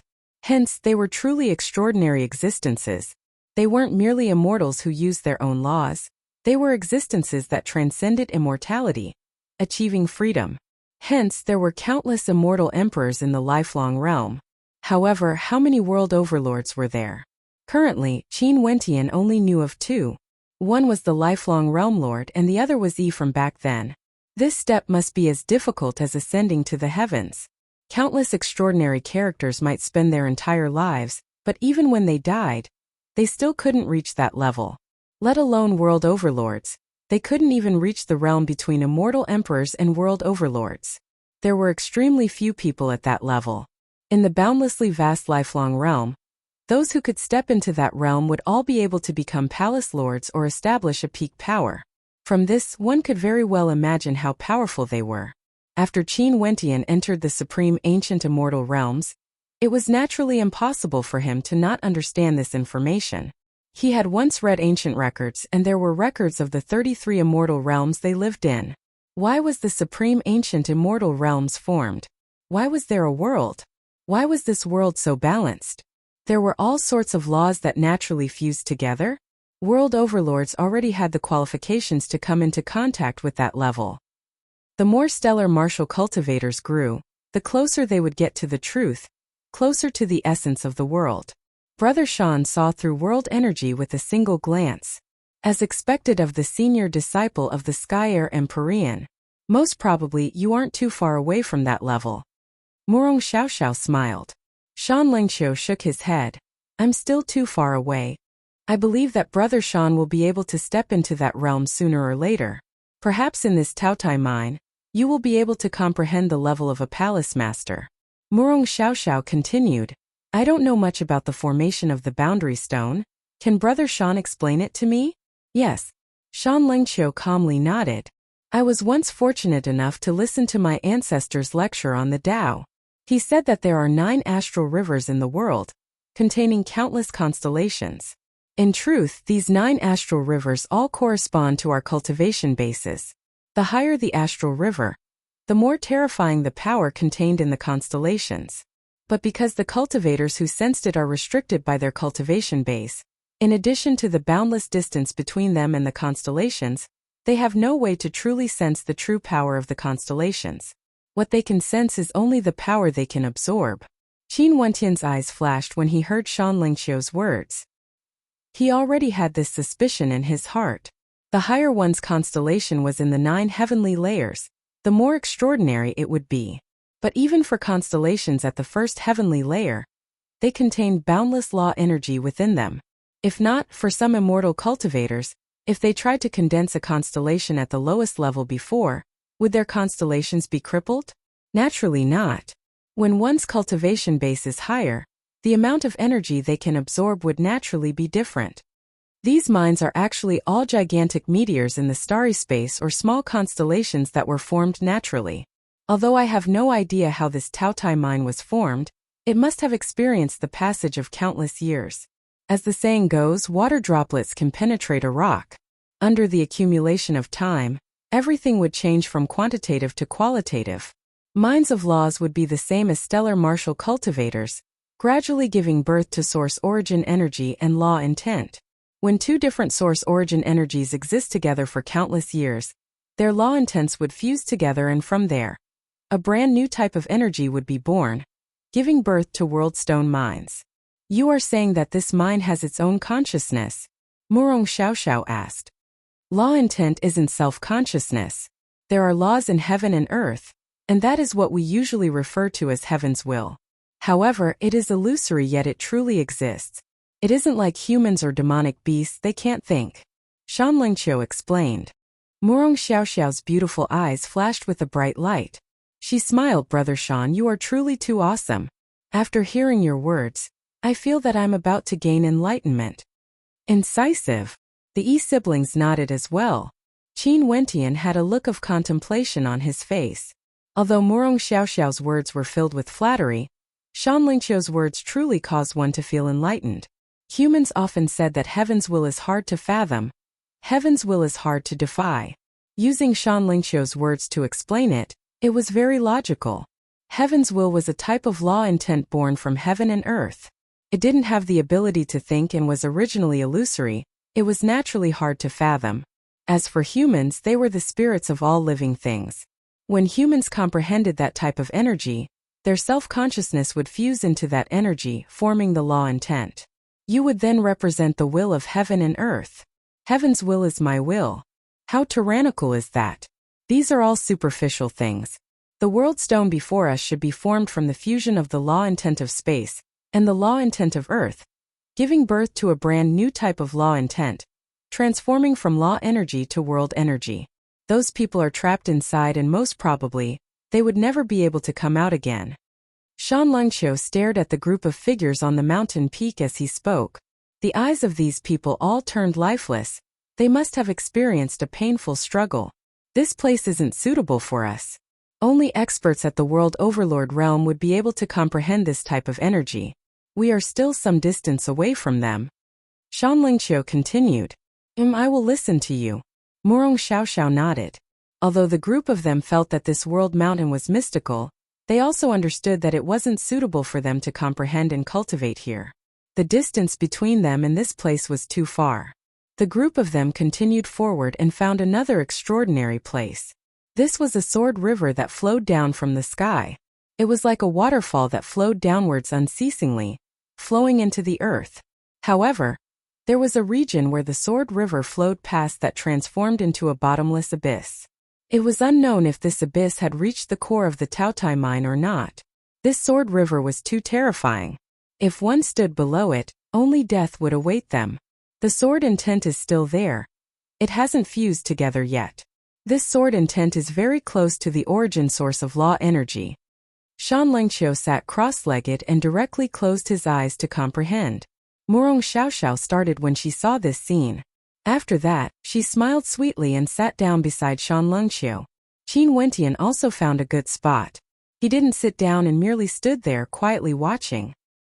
His white robes fluttered in the wind as his long hair fluttered in the wind. The law energy of the sword also had a myriad of forms. It could actually transform into flowing water that flowed according to the flow of the sword energy. There were many people here, all of them were here to comprehend, standing in different locations. For those who came to the Taotai mine, other than for the ores, they also wanted to comprehend and cultivate. There were simply too many opportunities here.